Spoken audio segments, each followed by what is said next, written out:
Hello. Welcome. I know a lot of you are listening to this right now in the dark, maybe lying in bed, letting the sound of my voice carry you somewhere else. Some of you use these videos to fall asleep. I hope that's okay. I hope my voice is calm enough for that. Before we begin, I want you to know there are no ads in this video. This channel isn't monetized. I'm not here to interrupt your rest or your quiet time. But if you'd like to support what I do, a subscription would mean the world to me. And if you're comfortable, leave a comment telling me where you're watching from. I love knowing that people all over the world are listening to the same strange stories at the same time, in the same darkness. All right, let's begin. I never told anyone this before, not in full, because I didn't think anyone would believe me. Or maybe I didn't want to say it out loud, because saying it would make it real again. But I'm older now, and it doesn't scare me the way it used to. Or maybe it does, and I've just gotten better at lying to myself. When I was 8, my family moved into a house at the end of a long gravel road. It was the kind of place that looked charming in the daytime. White paint, blue shutters, a big oak tree in the front yard. My parents were excited. I remember my mom saying it was a fresh start, which I didn't understand at the time, but I do now. They'd been fighting a lot before the move. I think they thought a new house would fix something. I had my own room for the first time. That felt like a big deal. My older brother had always shared a room with me before, and he snored, and he smelled like old socks. So having my own space felt like freedom. The room was small, but it had a window that looked out over the backyard, and I loved that. I could see the woods from my bed. The first week was normal. We unpacked. My dad set up the TV. My mom painted the kitchen yellow because she said it made her happy. I started at a new school and hated it, but that was expected. Everything felt like it was supposed to feel. Then one night, I woke up and couldn't move. I don't mean I was tired or groggy. I mean I physically could not move my arms, my legs, my head, nothing. My eyes were open, and I could see my room in the dark, the faint glow of the nightlight in the hallway spilling under my door. But my body was frozen. I tried to scream, but nothing came out. My throat worked. I could feel it straining, but there was no sound. I remember the panic being so sharp, it felt like something was sitting on my chest. And then I realized something was sitting on my chest. Not a person, not an animal, just weight, pressure, like invisible hands pressing down on my ribs. I don't know how long it lasted, maybe seconds, maybe minutes, but eventually it released, and I could move again. I sat up, gasping, and turned on the lamp beside my bed. The room was empty. The door was still closed. Everything was exactly where it should be. I told myself it was a dream. That's what you do when you're 8, and something happens that doesn't make sense. You tell yourself it was a dream, but it happened again the next night, and the night after that. Same thing every time. I'd wake up, couldn't move, couldn't scream. That weight on my chest, and each time it felt like something was in the room with me, just outside my field of vision. I never saw anything, but I could feel it. The air felt heavier on one side of the room, like something was displacing it. I told my mom finally. She said it was sleep paralysis. She'd read about it in a magazine once. She said it was normal, that lots of people experienced it, especially kids. She said I was probably stressed from the move and the new school. She wasn't dismissive exactly. She believed me that it was happening. She just didn't think it was anything to worry about. My dad said I was watching too much TV before bed, so I stopped saying anything. But it kept happening, every single night for weeks. And then one night it changed. I woke up the same way, frozen, breathless, that pressure on my chest. But this time, I heard something, a sound, low and rhythmic, like breathing, but it wasn't my breathing. It was coming from the corner of the room, near the closet. I couldn't turn my head to look. I tried. Oh God, I tried so hard. But my neck wouldn't move. I could only stare straight ahead at the ceiling while that sound continued. In, out, in, out. Slow and steady and wet, like someone with a chest cold. And then I felt it. Fingers. Not on my chest this time. On my forehead. Cold and dry like paper. They traced a line from my hairline down to the bridge of my nose, almost gently, almost lovingly. I don't know how I didn't lose my mind right then. Maybe some part of my brain just shut off to protect me. But I remember the feeling. I remember how wrong it was. How something that shouldn't have fingers was touching me. When it stopped, when I could move again, I didn't turn on the light. I just pulled my blanket over my head and squeezed my eyes shut and prayed for morning. The next day, I told my mom I wanted to sleep in my brother's room. She asked why. I said I didn't like my room anymore. She said that wasn't a good enough reason and that I needed to get used to it because we weren't moving again. So I stayed, but I started sleeping with the lights on. All of them. The overhead light, the lamp, even the hallway light. My parents complained about the electric bill, but I didn't care. I couldn't be in the dark anymore. And it worked for a while. The paralysis stopped. Or maybe whatever it was just didn't like the light. I don't know. I was too relieved to question it. But then, about a month later, I woke up in the middle of the night and all the lights were off. Every single one. The lamp, the overhead, the hallway, everything. I sat up, my heart pounding, and reached for the lamp switch. It clicked, but nothing happened. I tried again.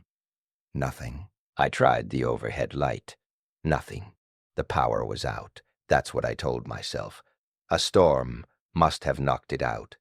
Except I couldn't hear any rain or wind. The house was silent. I got out of bed, slowly, and opened my door. The hallway was pitch black. I couldn't see my hand in front of my face, but I knew the house well enough by then. I felt my way along the wall toward my parents' room. Their door was open. That was strange. My mom always slept with it closed. I stepped inside, whispering, "Mom? Dad?" No answer. I moved toward their bed, my hands out in front of me. I felt the edge of the mattress, the blankets. I reached out to where my mom should have been sleeping. The bed was empty. Both sides. Cold. I backed out of the room, my chest tightening. I called for them again, louder this time. My voice cracked. Still nothing. I went to my brother's room. His bed was empty too. The house was empty. I don't know how I knew that, but I did. I could feel it, that particular kind of silence that only comes when you're completely alone. I stood in the hallway, shaking, trying to decide what to do. And then I heard it, that breathing again, slow, wet, coming from downstairs. I should have stayed where I was. I should have locked myself in a room and waited for morning. But I didn't. I don't know why. Maybe I thought my parents were down there. Maybe I thought I'd imagined it. Maybe I was just too scared to be alone. I went downstairs, one step at a time, holding on to the banister. The breathing got louder. It was coming from the living room. When I reached the bottom, I stopped. I could see a shape in the darkness, standing near the couch. Tall, thin. perfectly still.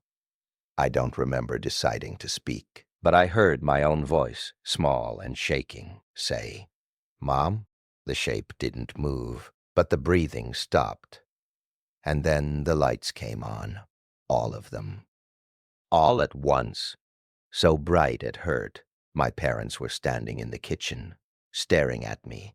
My brother was behind them, rubbing his eyes. My dad said, "What are you doing up?" I looked back at the living room. It was empty. No shape.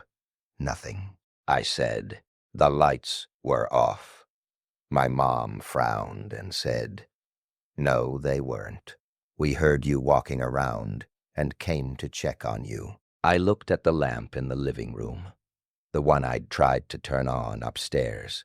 It was on, glowing warm and yellow like it had been the whole time. I didn't argue. What could I say? But I know what I felt. I know the bed was empty. I know the house was dark. I know something was standing in the living room. We lived in that house for 3 more years. The paralysis never came back. But sometimes, late at night, I'd hear that breathing again. Faint, distant, like it was in another room. I never went looking for it. When we finally moved, I didn't feel relieved. I felt guilty, like I was leaving something behind, something that had been waiting for me to acknowledge it, and I never did. I still think about that shape in the living room sometimes. How still it was, how it didn't react when I spoke, like it was listening, like it had all the time in the world. I wonder if it's still there, in that house, waiting in the dark for the next person who can see it. I used to work the night shift at a gas station just off the highway. This was years ago, back when I was in college and desperately needed money. The job itself wasn't bad, boring mostly. I'd sit behind the counter, sell cigarettes and lottery tickets, clean the coffee machine, restock the shelves, the usual. Most nights I barely saw anyone after midnight. Just the occasional trucker stopping for gas, or someone driving through on their way to somewhere else. The gas station was old, the kind that looked like it hadn't been updated since the 80s. Flickering fluorescent lights, yellowed tile, a bell that chimed whenever someone opened the door. There were only 2 security cameras, one pointed at the register and one at the front door, and half the time they didn't even work. My manager didn't seem to care. He was in his 60s, rarely came by, and mostly just texted me if he needed something. I worked alone. Always. That was part of the deal. The night shift was quiet enough that they didn't need 2 people. And honestly, I preferred it. I could do my homework, listen to music, watch videos on my phone. It was easy money. There was a guy who started coming in around 2 in the morning, maybe a month into my time there. I noticed him because he always bought the same thing, a pack of Marlboros and a black coffee. He never said much, just nodded, paid in cash, and left. He was probably in his 40s, average height, thinning hair, wearing a jacket that looked too big for him. Nothing about him stood out, really, just another regular. Except he came in every single night. Same time, same order, same silence. I'm not judging. People have routines. I get it. But after a couple of weeks, it started to feel a little strange. Not because of what he did, but because of the way he did it. He never looked at me. Not once. He'd walk up to the counter, put the money down, take his coffee and cigarettes, and leave. His eyes were always focused somewhere past me, like he was looking at the wall behind my head. One night, I tried to make conversation. I said something like, "Long night, huh?" Just trying to be friendly. He didn't respond, didn't even acknowledge that I'd spoken. Just took his change and walked out. I figured maybe he was deaf, or maybe just didn't want to talk. That was fine. I stopped trying. But then things started to feel off. It wasn't anything I could point to, exactly. Just little things. Like, I'd be restocking the shelves in one of the aisles, and I'd get this creeping feeling that someone was watching me. I'd turn around, and the store would be empty. Or I'd be sitting behind the counter, and I'd hear footsteps near the back of the store, but when I checked the cameras, there was no one there. I started to dread the man's visits, not because he did anything threatening, but because the feeling got worse whenever he was around, like the air in the store got heavier, like something was waiting. One night he came in as usual, 2 a.m., same jacket, same blank expression. He walked up to the counter, and I started ringing him up. But this time, he spoke. His voice was quiet, flat, like he was reading from a script. He said, "Do you ever feel like you're not really here?" I froze, my hand halfway to the register. I looked at him, but he still wasn't looking at me. His eyes were fixed on that spot behind my head. I didn't know what to say, so I just laughed nervously and said, sometimes. Long shifts, you know? He didn't react, didn't smile, didn't nod, just took his coffee and cigarettes and left. I stood there for a while after he was gone, trying to shake the unease crawling up my spine. It was such a strange thing to say, and the way he said it, it didn't feel like a question. It felt like a statement. The next night, I was on edge. I kept glancing at the clock, waiting for 2 a.m., wondering if he'd come in again. And he did. Same time, same routine. But this time, when he got to the counter, he said, "You should check the back room." I stared at him. "What?" "You should check the back room," he repeated, in that same flat voice. Then he took his things and walked out. I didn't move for a long moment. My heart was pounding. Why would he say that? What was in the back room? The back room was just a storage area, boxes of stock, cleaning supplies, a small employee bathroom, nothing unusual. I'd been back there 100 times, but I didn't want to go. Something about the way he said it made my stomach turn. I waited until I couldn't stand it anymore, maybe 20 minutes later, and then I grabbed the flashlight we kept under the counter and walked to the back. The door to the back room was slightly ajar. I didn't remember leaving it open, but maybe I had. I pushed it with my foot and shined the flashlight inside. Everything looked normal at first. Boxes stacked against the walls, shelves lined with supplies. The bathroom door was closed. I stepped inside, sweeping the light around, and that's when I saw it. On the wall, near the back corner, someone had written something in black marker. It said, "You're not real." I felt my breath catch. The letters were large, uneven, like they'd been written in a hurry. I moved closer, my hands shaking, and that's when I noticed something else. The handwriting looked like mine, not similar, identical. The way I looped my R's, the slant of the letters. It was my handwriting. I backed out of the room, my pulse hammering in my ears. I didn't understand. I didn't write that. I wouldn't have. Why would I? I locked the back room door and didn't go near it for the rest of the shift. The man didn't come in the next night, or the night after that. I started to think maybe I'd imagined the whole thing, or maybe he'd just moved on. But I couldn't stop thinking about what he'd said, what I'd seen. A week later, I was restocking the cooler near the back of the store when I heard the bell chime. I glanced at the security monitor behind the counter. No one had come in. The front door was closed, but the bell had definitely rung. I heard it. I walked to the front, cautiously, and looked around. The store was empty.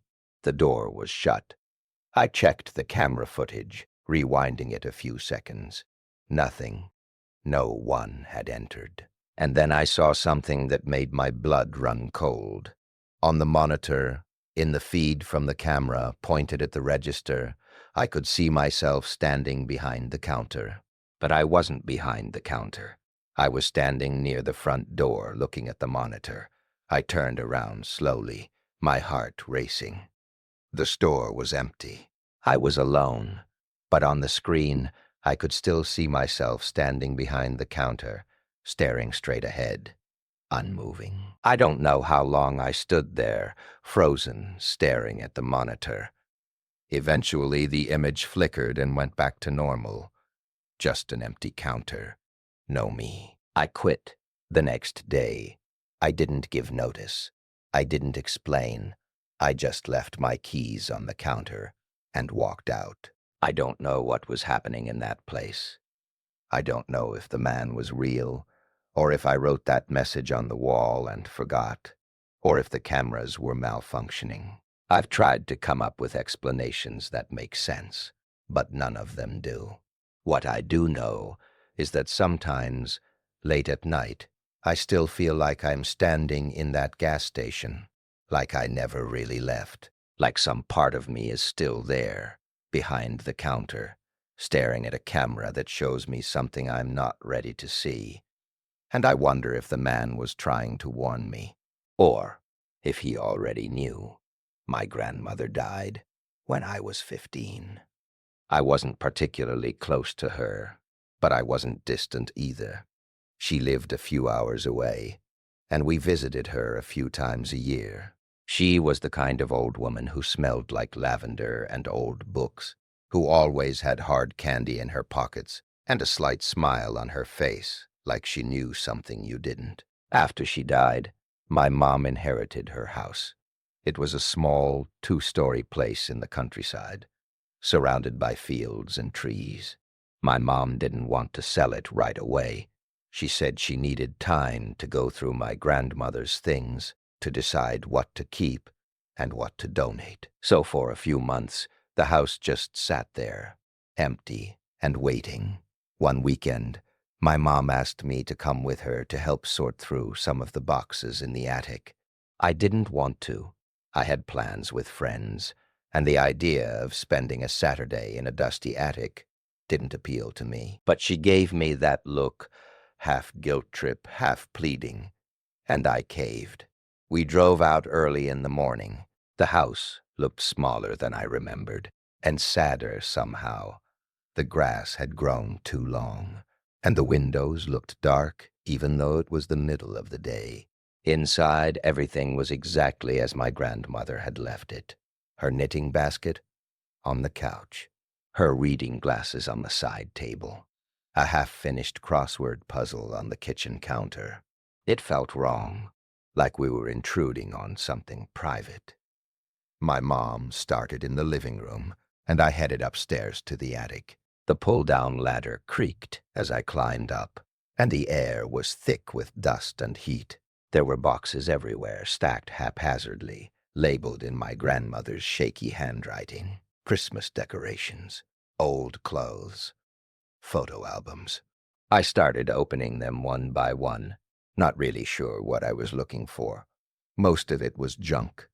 Yellowed newspapers, broken picture frames, a box full of buttons. And then I found the tapes. They were in a shoebox, tucked in the back corner of the attic. Cassette tapes, the old kind, in plastic cases with handwritten labels. I picked one up. The label said, "For when I'm gone." I felt a chill run through me. My grandmother's handwriting, her words. There were 5 tapes in total, each labeled the same way. I looked around, half expecting my mom to appear at the top of the ladder and tell me to leave them alone. But she was still downstairs. I could hear her moving boxes around. I took the shoebox with me when we left. I didn't tell my mom. I don't know why. Maybe I thought she'd want to listen to them, and I wanted to hear them first. Maybe I just felt like they were meant for me. When I got home, I dug out my dad's old cassette player from the garage. I locked my bedroom door, sat on my bed, and put the first tape in. There was a long stretch of silence, just the soft hiss of the tape running, and then my grandmother's voice, quiet and clear. "Hello, sweetheart." I froze. She sounded so alive, so present, like she was sitting right next to me. "I don't know when you'll find this," she continued. "Maybe it'll be soon. Maybe it'll be years from now. But I need you to listen. I need you to hear what I have to say." I leaned closer, my heart beating a little faster. "There are things I never told anyone," she said. "Things I should have, maybe. But I was afraid. Afraid people would think I was crazy. Afraid they'd take me away. So I kept quiet, and I carried it with me my whole life." She paused. I could hear her breathing, slow and steady. "When I was a girl, maybe 7 or 8, I used to see things, people who weren't there. Or maybe they were there, and no one else could see them. I don't know. But they felt real to me. They'd stand in doorways, or at the end of my bed, or in the corner of the room. They never spoke. They just watched." I felt a knot forming in my stomach. My parents thought I was making it up. They told me to stop lying, to stop trying to get attention. So I did. I stopped talking about it, but I didn't stop seeing them. Her voice grew quieter. "They followed me my whole life, even as I got older, even after I got married, had children. They were always there, watching, waiting." The tape hissed. I realized I was holding my breath. "I'm telling you this because I think you might see them too. I think it runs in the family.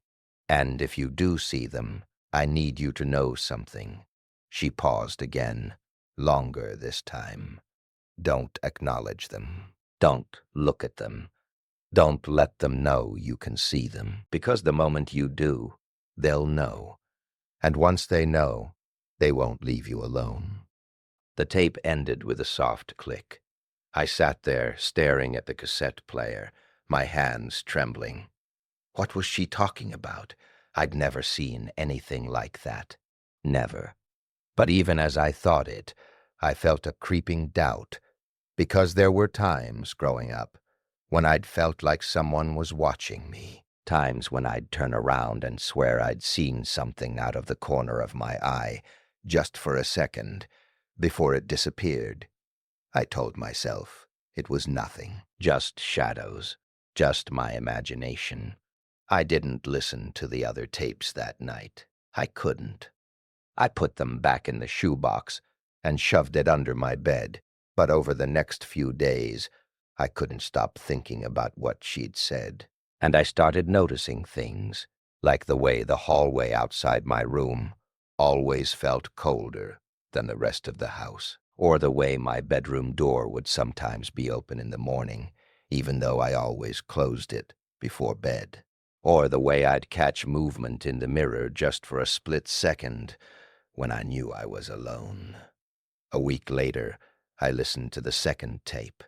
My grandmother's voice was different this time, quieter, more strained. "If you're listening to this, then you've already started seeing them. I'm sorry. I wish I could have protected you from this. But I can't. No one can." She took a shaky breath. "They're not ghosts. I don't know what they are, but they're not human. Not anymore. Maybe they were once. Maybe they're something else entirely. But they exist in the spaces between, the places we don't look, and they're always there, just out of sight." I felt my skin prickle. "The worst part is, you'll get used to them. You'll learn to ignore them, to pretend they're not there. And most of the time, that's enough. They'll leave you alone, as long as you don't look." Her voice dropped to a whisper. "But sometimes, one of them will get curious. One of them will want to see if you really can see them. And They'll get closer. They'll test you. And if you slip, even for a second, if you make eye contact, if you react, they'll know. The tape went silent. I waited, my heart pounding. I made that mistake once. Just once. I was young, maybe your age. I looked, and it looked back, and I'll never forget the way it smiled. The tape clicked off. I didn't sleep that night. I kept the lights on, my back against the wall, watching the door. Every shadow felt like it was moving. Every creak of the house felt deliberate. And then, around 3 in the morning, I saw it. Just for a second, in the corner of my room, near the closet. A shape, tall and thin. Too thin. Like someone had stretched a person out. It wasn't moving. It was just standing there. I didn't look directly at it. I kept my eyes on the wall, my breathing shallow, and after a moment, it was gone. I haven't listened to the other tapes. I don't think I will, because I know what they'll say, and I don't want to hear it. But I follow my grandmother's advice. I don't look. I don't acknowledge them, even when I feel them standing behind me. Even when I see them in the mirror, just out of focus, I pretend they're not there. And most of the time, that's enough.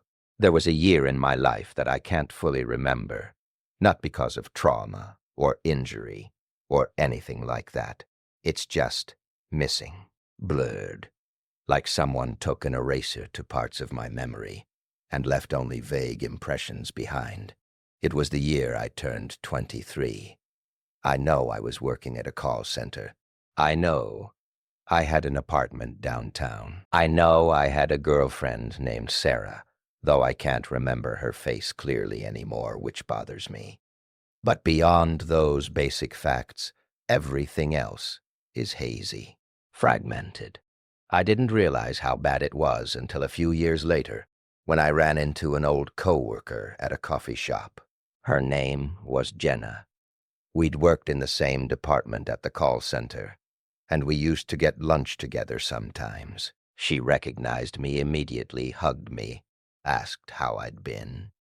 We sat down, and she started reminiscing about the old days. She brought up stories I didn't remember, inside jokes I couldn't recall. She mentioned a Christmas party where I'd apparently gotten drunk and sang karaoke, and everyone had laughed. I nodded along, smiling, but I had no memory of it. Finally, she said something that made me stop pretending. God, that whole thing with you disappearing was so scary. We thought something had happened to you. I stared at her. What? She looked at me like I was joking. You don't remember? You were gone for like 2 weeks. Just stopped showing up to work. Wouldn't answer your phone. Sarah was freaking out. We all were. I felt my stomach drop. I don't remember that. Her smile faded. Seriously? I shook my head. She hesitated, then said, You came back eventually. You said you'd been sick, that you'd lost your phone or something. But you seemed different, quiet. We all noticed, but no one wanted to push. I left the coffee shop feeling like the ground had shifted under me. 2 weeks. How could I not remember 2 weeks of my life? When I got home, I started digging. I went through old emails, text messages, anything I could find from that year. Most of it was mundane. Work emails, conversations with Sarah about what to have for dinner. Nothing unusual. But then I found something strange. A folder on my laptop labeled, Do Not Open. The date on the folder was from that year, during the time Jenna said I'd disappeared. I opened it. Inside was a single video file. No label, just a string of numbers as the file name. I hesitated, my cursor hovering over it. Something about it felt wrong, but I clicked it anyway. The video started with a black screen and the sound of breathing, my breathing.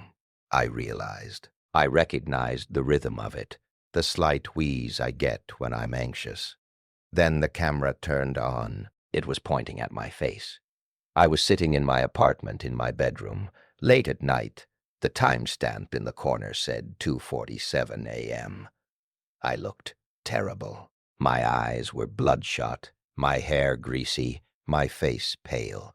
I stared at the camera for a long moment, not saying anything, just breathing. And then I spoke. If you're watching this, it means you don't remember. I'm sorry. I don't know how to explain this, but I need to try. I watched, my heart pounding, as the version of me on the screen ran a hand through his hair and let out a shaky breath. It started 3 days ago, he said. I woke up and I wasn't in my bed. I was in the living room, standing in front of the window.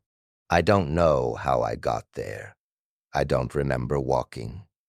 But I was just standing there, staring out at the street. It was still dark outside, and when I looked at the clock, it said 4 a.m. He paused, rubbing his eyes. I thought maybe I'd been sleepwalking. That happens sometimes, right? So I went back to bed. But the next night, it happened again. I woke up somewhere else. This time I was in the kitchen, standing in front of the sink. The water was running, and my hands were wet, like I'd been washing something, but I don't know what. He looked directly into the camera, his eyes wide. And then tonight, I woke up outside. I felt a chill crawl up my spine. I was in the parking lot behind the building. I don't know how I got out there. The door to my apartment was still locked from the inside when I came back. I don't understand. I don't understand what's happening to me. He leaned closer to the camera, his voice dropping to a whisper. But I think something's controlling me. I think something's making me do things, and then I don't remember. And I'm scared. I'm so scared.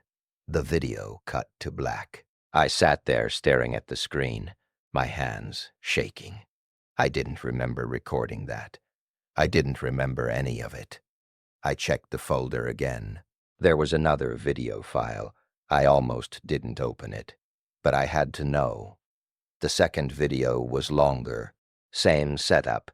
Me, sitting in front of the camera, looking even worse than before. This time, there were dark circles under my eyes, and my hands were trembling. It's getting worse, I said. I'm losing more time. Hours. Sometimes I come to and I'm somewhere I don't recognize. Yesterday, I woke up on a bus. I don't know where it was going. I got off at the next stop and had to call a cab to get home. I watched myself break down, tears streaming down my face. I tried to tell Sarah. She thinks I'm using drugs. She thinks I'm lying to her, but I'm not. I swear I'm not. Something's happening to me and I don't know how to stop it. The video cut out again. There were 3 more videos in the folder, each one worse than the last. In the third, I was barely coherent, rambling about something following me. In the fourth, I was silent, just staring at the camera with hollow eyes. In the fifth, I didn't say anything at all. I just held up a piece of paper with a single word written on it. Run. I deleted the folder. I couldn't look at it anymore. I couldn't reconcile the person in those videos with who I am now. I don't remember any of it. I don't remember being that scared, that broken. But Jenna said I disappeared for 2 weeks, and the videos spanned 12 days. What happened during those last 2 days? Why don't I remember? And why did I tell myself to run? I've tried not to think about it. I've tried to move on. But sometimes, late at night, I wake up and I'm not in my bed. I'm standing somewhere else in my apartment, and I don't remember how I got there. And I wonder if it's starting again, if it ever really stopped. And I wonder What I'm doing during the hours, I can't remember. When I was in college, I had a roommate named Alex. We weren't particularly close, but we got along fine. He was quiet, spent most of his time in his room playing video games or studying. I was out a lot, classes, work, hanging out with friends, so we didn't cross paths much. It was an easy living situation, which was all I really cared about. Alex had a habit that I found a little odd, but not concerning. Every night before bed, he'd check all the locks, front door, back door, windows. He'd go through the whole apartment, methodically testing each one. The first time I noticed, I asked him about it, and he just shrugged and said, "Better safe than sorry." I didn't think much of it. Some people are just careful like that. But then he started checking them multiple times a night.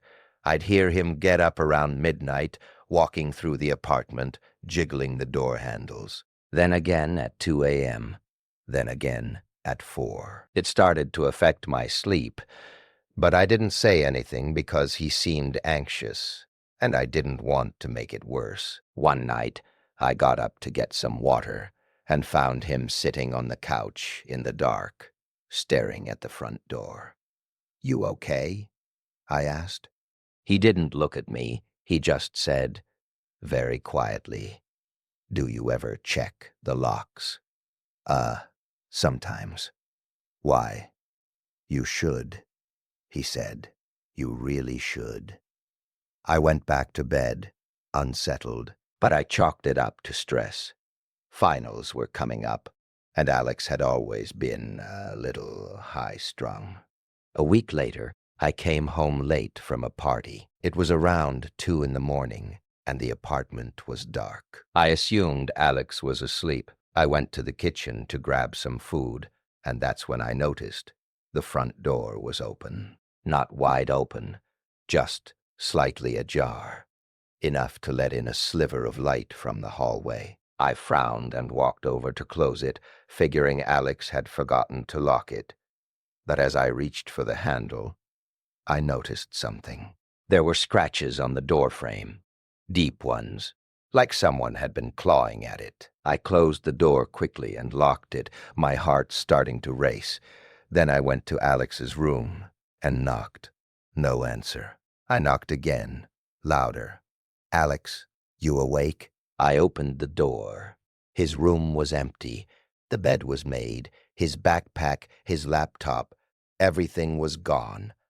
I called him. It went straight to voicemail. I didn't hear from Alex for 3 days. I filed a missing person report, called his parents, even checked with campus security. No one knew where he was.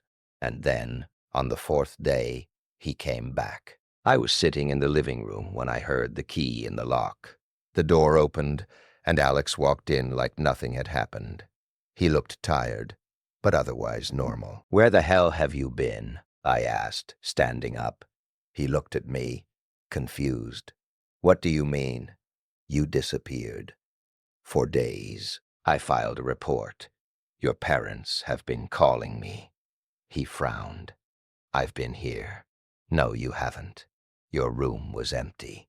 You weren't answering your phone." He shook his head slowly. "I've been here the whole time." "I don't know what you're talking about." I stared at him, trying to figure out if he was messing with me. But he looked genuinely confused. "Alex, you weren't here. I checked your room. You were gone." "I was in my room," he insisted, his voice rising slightly. "I've been in my room for the past 4 days. I haven't left." I didn't know what to say. I wanted to argue, to show him the missing person report, to prove that I wasn't crazy, but something about the way he was looking at me made me stop. That night, I couldn't sleep. I kept thinking about what he'd said, how certain he'd seemed, and I started to doubt myself. Had I really checked his room? Maybe I'd just assumed it was empty. Maybe I'd been so tired I'd overlooked something, but I knew I hadn't. I knew what I'd seen. The next morning, I noticed something new. There were scratches on the inside of the front door now, same deep gouges, like something had been trying to get out. I asked Alex about it. He said he didn't know what I was talking about. He said the door had always looked like that. I moved out 2 weeks later. I couldn't stay there anymore. The scratches kept appearing. On the doors, on the window frames. Once, I found them on the wall next to my bed, and Alex kept insisting he'd never left the apartment, that he'd been there the whole time, that I was imagining things. I don't know what was happening in that place. I don't know if Alex was lying, or if something was wrong with him, or if something was wrong with me. But I know those scratches were real. I know he disappeared, and I know that sometimes, late at night before I moved out, I'd hear something moving around the apartment. Slow, deliberate footsteps. And when I'd get up to check, Alex would be in his room, door closed, lights off, and I'd find the front door open again. Just slightly. Like something had tried to get in. Or maybe something had tried to get out. I never found out which. I used to drive for a rideshare company. Late nights mostly because the pay was better and I didn't mind the hours. You meet all kinds of people doing that job. Drunk college kids, tired nurses getting off shift, businessmen who missed the last train. Most of the time it's fine, forgettable. But there was one ride I'll never forget. It was a Thursday night, around 11. I'd just dropped someone off on the edge of town and was about to call it a night when I got a ping. Pickup location was a residential street I didn't recognize. The passenger's name was just a single letter, M. That should have been my first red flag. But I was tired, and I wanted to hit my earnings goal for the night, so I accepted it.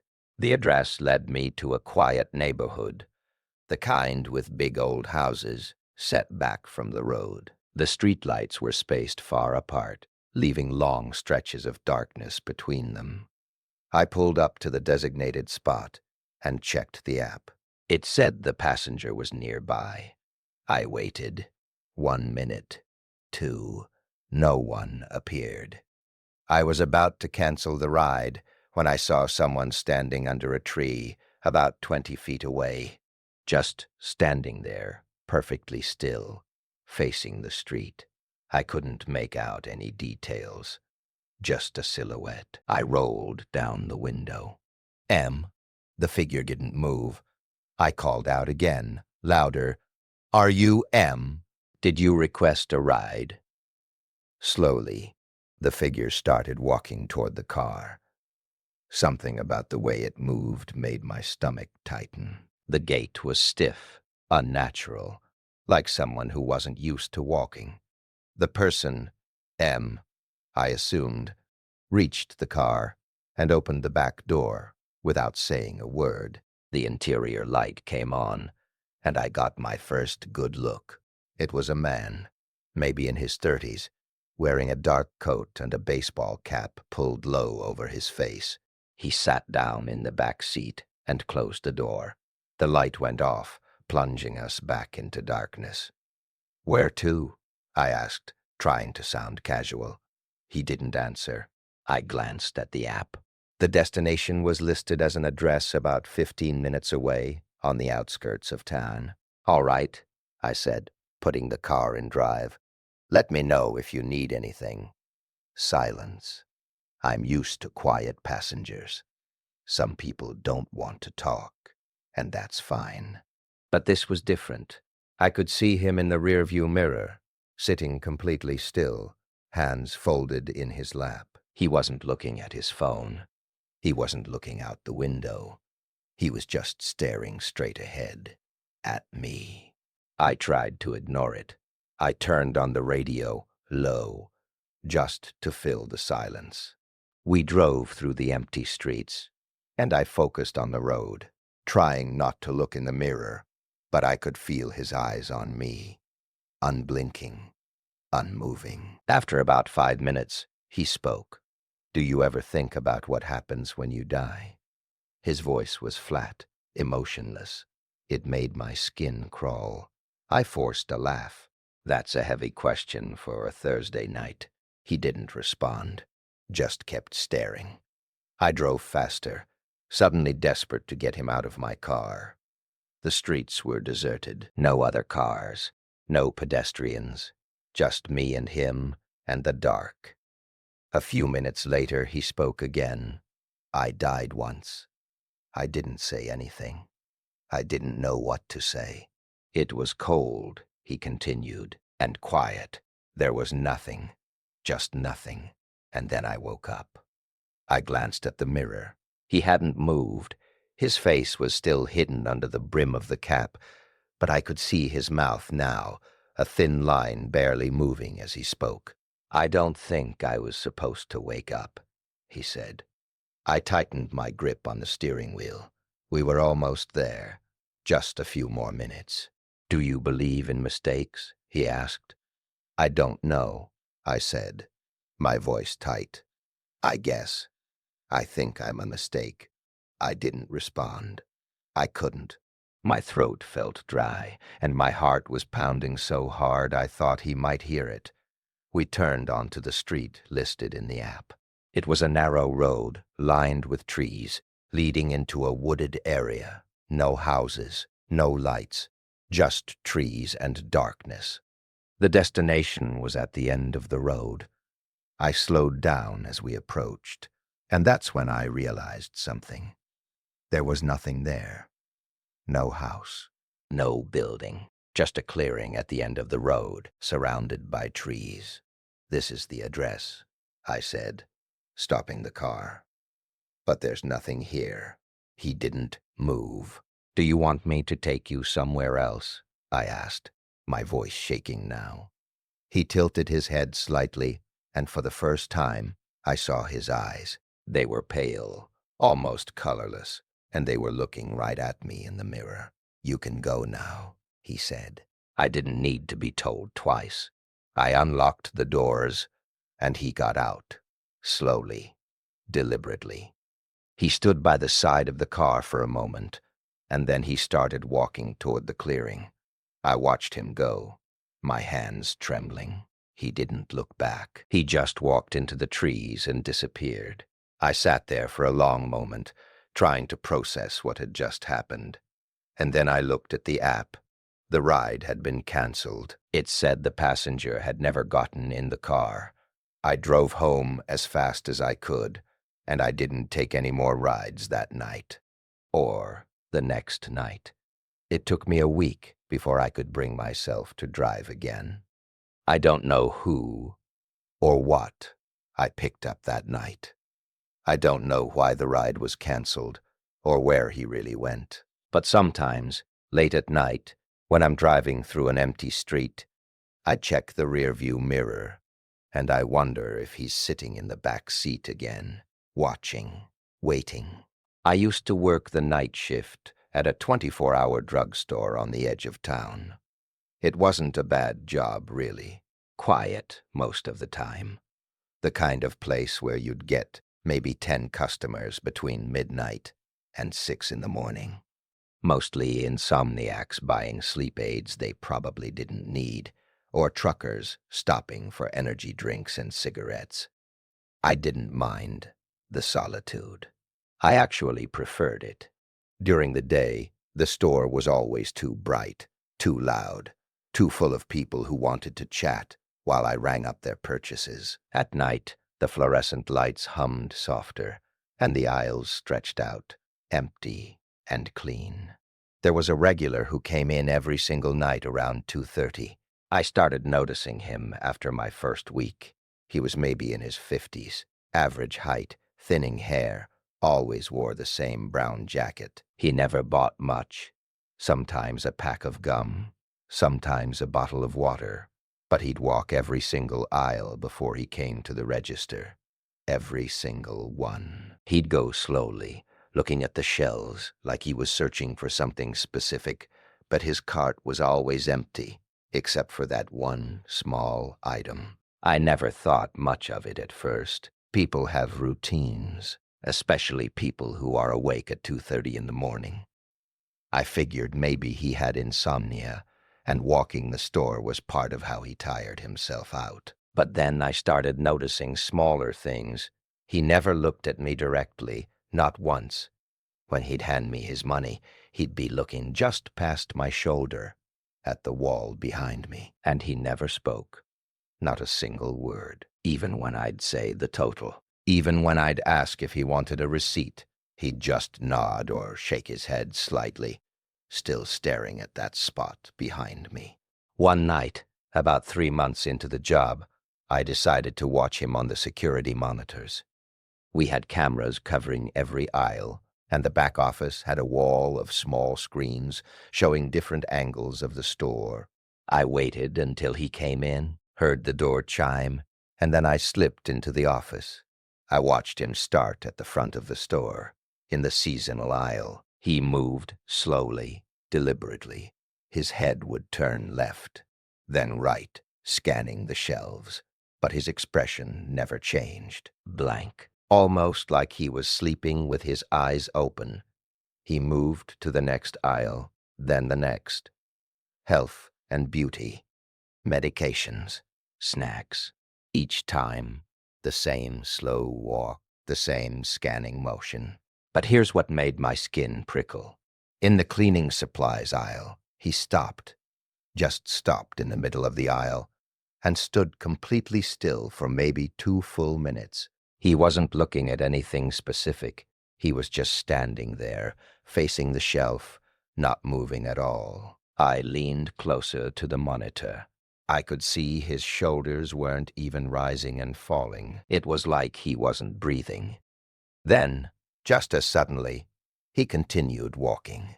Like nothing had happened, he finished his route through the store, picked up a pack of gum from the front, and came to my register. I came out of the office quickly, trying to act normal. When I rang him up, I did something I hadn't done before. I looked directly at him and smiled.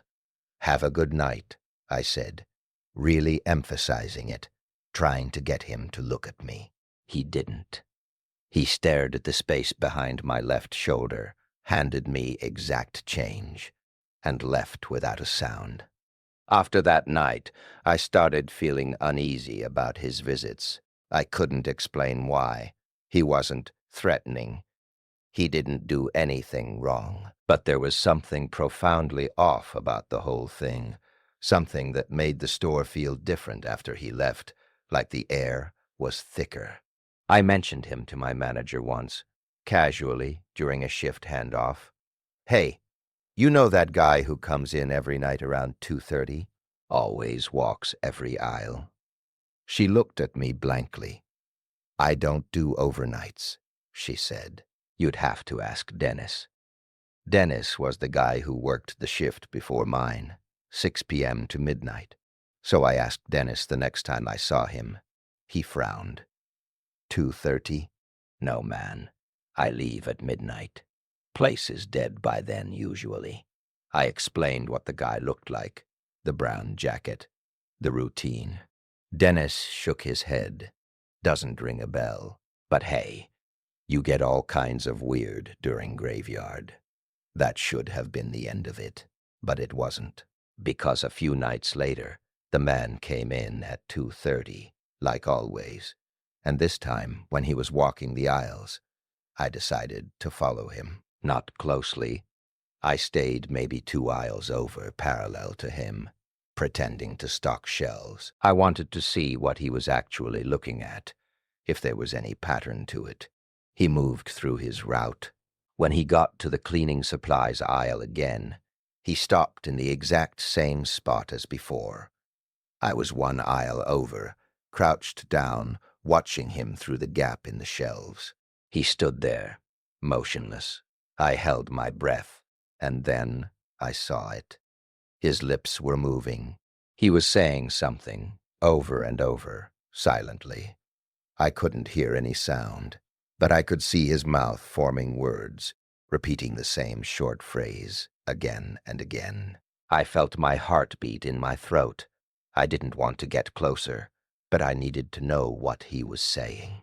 I crept to the end of my aisle and peeked around the corner. That's when he turned his head and looked directly at me. Not past me, not near me, directly into my eyes. I froze. His face was still blank, but his eyes were so focused, so intensely locked onto mine, that I felt like I couldn't move. He didn't say anything. He just stared. And then, slowly, he smiled. It wasn't a friendly smile. It was too wide, and it didn't reach his eyes at all. It looked wrong, mechanical. Then he turned back to the shelf and continued his walk like nothing had happened. I didn't follow him after that. I went back to the register and waited, my hands shaking slightly. He came up a few minutes later with his pack of gum. I rang it up without saying a word. He paid, exact change, and left. I checked the security footage the next morning before I went home. I went back to the moment when he stopped in the cleaning supplies aisle. I watched myself peek around the corner. I watched him turn his head, but on the camera, he didn't look at me. He was staring straight ahead at the shelf. His lips weren't moving. He was just standing there, still. I stopped working the night shift 2 weeks later, told my manager I needed to switch for personal reasons. She didn't push.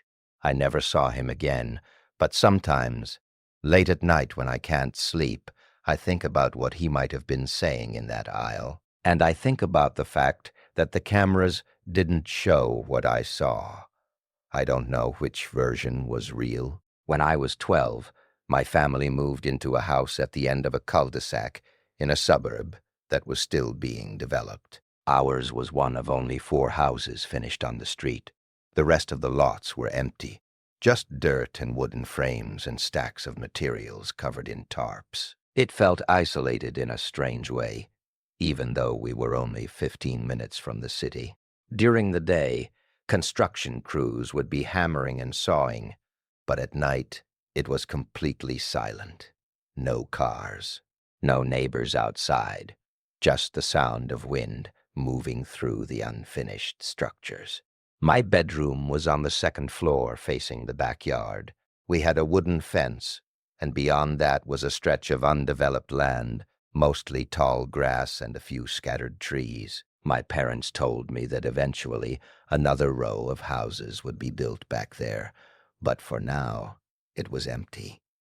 I started noticing the kid about a month after we moved in. I'd see him in the field behind our house, just standing there, usually around dusk.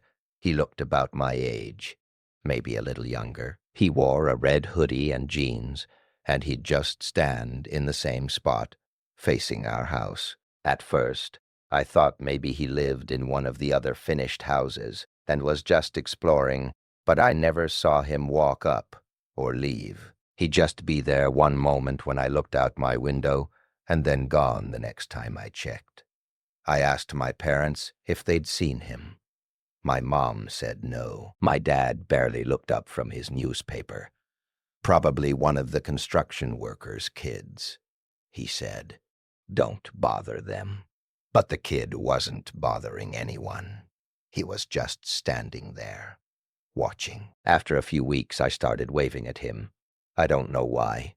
Maybe I was lonely. We'd just moved. I hadn't made friends at my new school yet, and the neighborhood felt so empty. So, one evening I saw him out there in his usual spot, and I opened my window and waved. He didn't wave back. He didn't move at all. Just stood there, facing my window. The next night he was closer, not by much.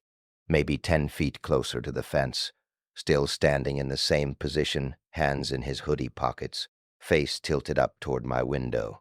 I felt a small knot of discomfort in my stomach, but I told myself I was being stupid. I waved again. No response. This went on for weeks. Every evening he'd be there, and every evening he'd be a little bit closer to the fence. I stopped waving. I started closing my curtains before it got dark, but I'd peek through them sometimes, and he'd still be there. By the time a month had passed, he was right up against the fence, standing directly below my window. I told my parents again. This time, my mom seemed concerned. She and my dad went outside one evening to look, but when we got to the backyard, there was no one there. "See," my dad said. "Probably just some kid cutting through. You're getting worked up over nothing." But I knew what I'd seen. He'd been there seconds before we came down. I'd watched him from my window. And when we went outside, I looked at the spot where he'd been standing, right against the fence, and the grass was flattened, like someone had been standing there for a long time. That night, I couldn't sleep. I kept my curtains closed, but I couldn't stop thinking about him standing right below my window. What was he doing? What did he want? Around midnight, I heard something, a soft scraping sound, like something brushing against the side of the house. I sat up in bed, my heart pounding.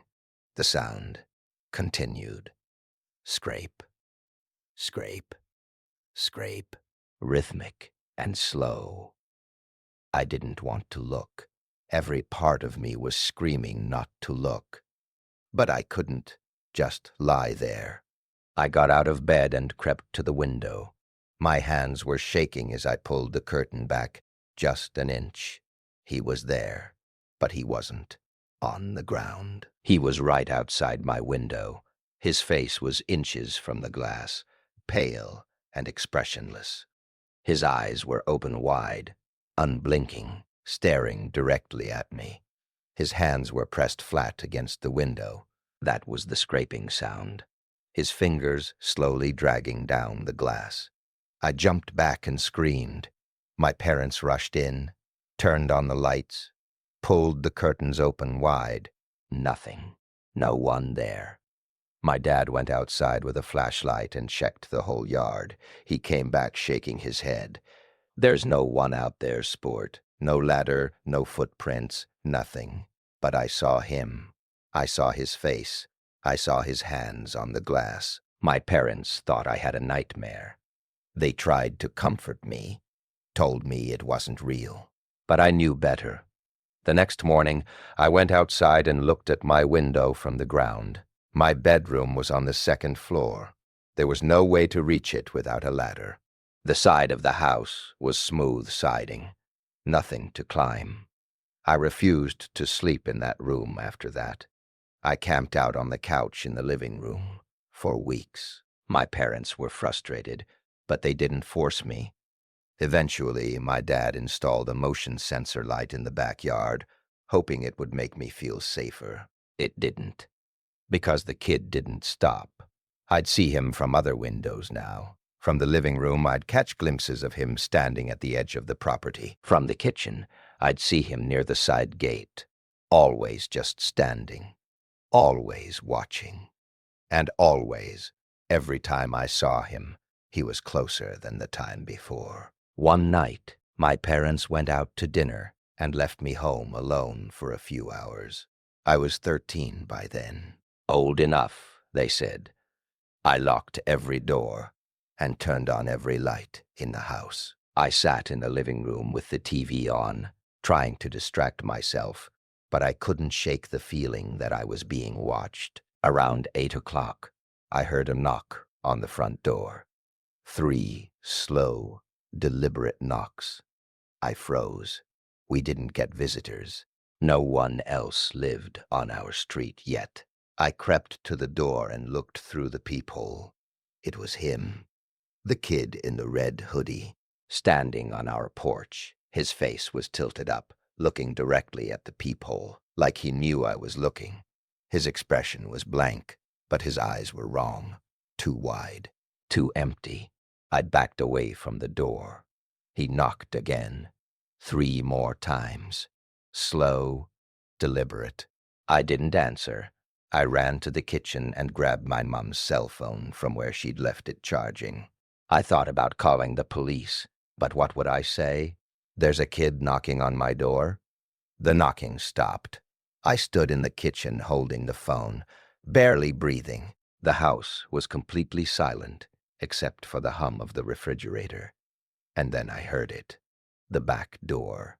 The handle was turning. Slowly, I watched from the kitchen doorway as the knob twisted back and forth. I'd locked it. I knew I'd locked it, but it kept turning, testing, trying. Then it stopped. The house went silent again.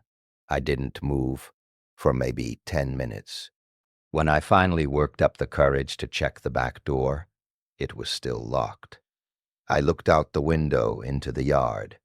The motion light was on, and there, standing in the middle of the yard, was the kid.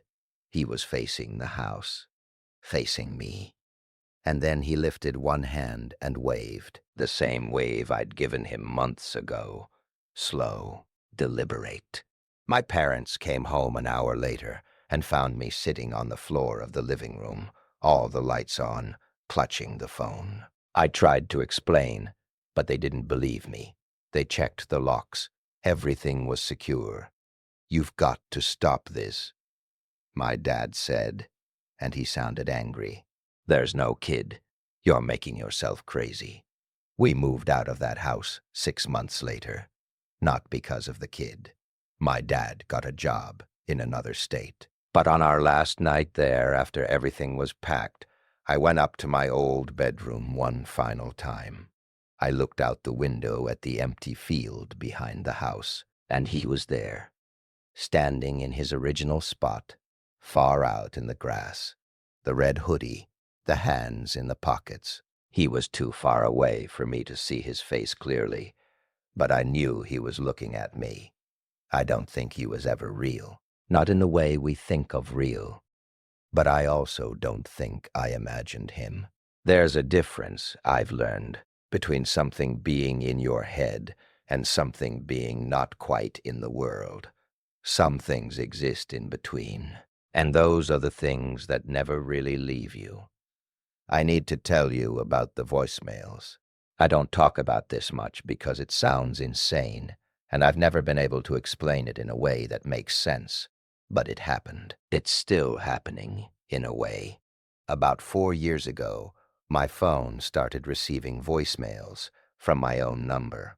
The first time it happened, I thought it was a glitch. I was at work, and I felt my phone buzz with a notification. I checked it during my lunch break and saw I had a new voicemail, but there was no missed call. The notification just said, "Voicemail from," and then it showed my own phone number. I listened to it, assuming it was some kind of spam or robocall that had spoofed my number. But when the message played, it wasn't a robot. It was my voice, my actual voice. And I was speaking to myself. "Hey," the voice said, and it sounded tired. "I know this is going to sound crazy. I don't know if you'll even get this, but I need you to listen. Don't go to Sarah's party on Friday. Just trust me. Don't go." That was it. The message ended. I sat there in my car, staring at my phone, feeling my hands go cold. Sarah was my coworker. She was having a birthday party that Friday. I'd RSVP'd weeks ago, but this voicemail, it was my voice. I knew my own voice, and the way I said, "Just trust me," was exactly the tone I used when I was being serious about something. I told myself it had to be a prank. Maybe someone had used an AI voice generator or something, but it was 2022. That technology wasn't as accessible then. And besides, who would even know about Sarah's party? I hadn't posted about it. It was just a small get-together. I didn't go to the party. I told Sarah I wasn't feeling well. She understood. That Friday night, I stayed home, on edge the entire time, waiting for something to happen. Nothing did. I checked the news obsessively, thinking maybe there'd been an accident or something, but there was nothing. Sarah posted pictures from the party. Everyone looked like they had a great time. I felt stupid. But then, a week later, I got another voicemail. Same thing. No missed call, just a notification. My number. This time, The message was different. It was still my voice, but I sounded more urgent. Okay, listen, I don't have a lot of time. You need to check your carbon monoxide detector, the one in the hallway. Check it today, please. I hung up and immediately went to the hallway. We had a small carbon monoxide detector plugged into an outlet near the bathroom. I pulled it out and looked at it. The little green light was on, indicating it was working. I pressed the test button. It beeped. Everything seemed fine, but the voicemail had sounded so serious, so I went to the store and bought a new detector, just in case. I plugged it in right next to the old one. Within an hour, the new one started beeping. Not the test beep, the alarm. I called the gas company, and they came out that same day. They found a slow leak in the furnace. The technician told me that if it had gone undetected for another few weeks, it could have been dangerous, potentially fatal. I should have been relieved. I should have been grateful. But I wasn't. I was terrified. Because how did I know? How did I leave myself that voicemail? The voicemails kept coming. Not often, maybe once every few weeks. They were always short. Always instructions. Don't take the highway tomorrow. Take the side roads. Call Mom tonight. Don't wait. There's a letter in your mailbox. Don't throw it away. And every time, I listened. I followed the instructions. And every time, something happened that made me realize the voicemail had been right. The highway had a massive accident during my usual commute time. My mom had been feeling depressed that night, and later told me the call had meant everything. The letter in my mailbox was about an old bank account I'd forgotten, and it had money in it. I started to depend on them. I'd check my phone constantly, waiting for the next message. It felt like I had some version of myself from the future looking out for me, guiding me through problems before they happened. But it also felt wrong, because I never remembered leaving those voicemails. I never called my own number. I never recorded those messages. And then the messages started to change. They became less helpful and more strange. One night, I got a voicemail that just said, "Don't look in the basement." I lived in an apartment. I didn't have a basement. I tried to brush it off as a mistake. Maybe a message meant for a different version of me in a different timeline or something. I don't know. I was grasping at explanations, but then I got another one. My voice, but it sounded different, strained, almost panicked. Stop listening to these. Please, you have to stop. I felt my stomach drop. I played it again. The fear in my voice was real. I could hear it. I sounded terrified. After that, the voicemails became more frequent, and they stopped being helpful. They started saying things that didn't make sense. They know you're listening. It wasn't supposed to be you. Check the mirror when you wake up. I stopped listening to them. I'd see the notification, my own number, and I'd delete the voicemail without playing it. But they kept coming, every few days, sometimes multiple times a day. My voicemail inbox was filling up with messages from myself, and I was too afraid to listen to them. One night, I broke down and called my own number. I don't know what I expected. Maybe I thought I'd get a voicemail greeting, or it would just ring forever. But it didn't. Someone picked up, and I heard my own voice on the other end, breathing, not saying anything, just breathing. "Hello?" I said. My voice on the other end didn't respond. The breathing continued, slow, steady. "Who is this?" I asked, even though I knew how insane that sounded. And then my voice whispered, "You should have stopped listening." The call ended. I sat there, shaking, staring at my phone. I thought about going to the police, but what would I even say? I thought about getting a new number, But I was afraid that somehow the voicemails would follow me. A few days later, I got a voicemail that was just silence. No words, just the sound of nothing, stretching on for the full 2 minutes that my voicemail system allowed. I listened to the whole thing, waiting for something, anything. And right at the very end, just before the message cut off, I heard it. My voice so faint I almost missed it, whispering, "I'm sorry. I haven't received a voicemail from my number in 6 months. I don't know if it's over." I don't know what it was, but sometimes, late at night, I think about all the times I followed those instructions, all the times I changed my plans based on those messages, and I wonder if I'm still on the path I was supposed to be on, or if I've been detoured into something else entirely, something that wasn't meant for me. I wonder if the version of me that was leaving those voicemails is gone now. And I wonder what happened to them, or if they were ever really there at all. When I was in college, I worked part-time at a small public library on the north side of town. It was one of those old Carnegie libraries, built in the early 1900s, with high ceilings and tall wooden shelves, and that particular smell that only old books have. The kind of place that was beautiful in the daytime, but felt cavernous and strange after dark. Most of my shifts were during the day, but once a week I'd work the closing shift, which meant staying until 8 p.m. and locking up.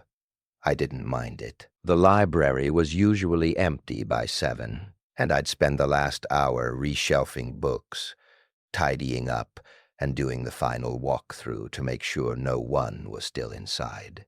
There was a part of the library that most patrons didn't use, the basement.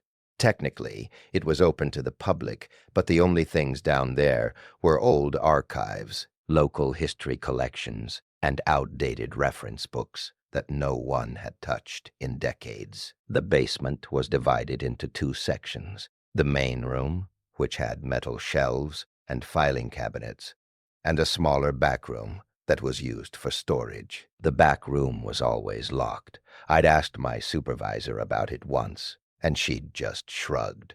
"Old junk," she said. "Damaged books, broken equipment. No reason to go in there." One night, about 2 months into the job, I was doing my closing walkthrough. I checked the main floor, the bathrooms, the reading rooms. Everything was clear. Then I headed down to the basement. I flipped on the lights at the top of the stairs, and they flickered on with that buzzing sound old fluorescent lights make. The air down there was always cooler, almost damp, and it smelled like dust and old paper. I walked through the main room, checking the aisles between the shelves. Everything seemed normal, but as I was turning to head back upstairs, I heard something. A soft thud, like a book falling. It came from the back room, the locked one. I stopped and listened. Silence. I told myself it was just the building settling. Old buildings made noise. But then I heard it again. Another thud. And then, very faintly, the sound of pages rustling. I should have just left. I should have gone upstairs and locked the front door and gone home. But I didn't. I walked over to the back room and stood in front of the door. It was old wood, painted over so many times that the surface was uneven. There was a small window in the door, maybe 6 inches square, with frosted glass. I leaned in close and tried to look through it, but I couldn't see anything. The room beyond was dark. I tried the handle. Locked. I knocked lightly. "Hello? Library's closed." No response. Just silence now. I waited for maybe a minute, listening. Nothing. I convinced myself I'd imagined it and went back upstairs. But the next week, during my closing shift, I heard it again. Same thing. Soft thuds, rustling pages, coming from the locked back room. This time, I didn't even go down to check. I just finished my walkthrough quickly and left. It became a pattern. Every week, during my closing shift, I'd hear sounds from that room. And every week, I'd ignore them. Until one night, my supervisor left the keyring on the front desk by mistake. There were dozens of keys on it, labeled with little paper tags, and one of them said, "Basement Storage." I stared at that key for a long time. I knew I shouldn't. I knew it was a bad idea, but I couldn't stop thinking about what was in that room. What could be making those sounds? So I took the key ring and went downstairs. The basement was silent. I walked to the back room and stood in front of the door.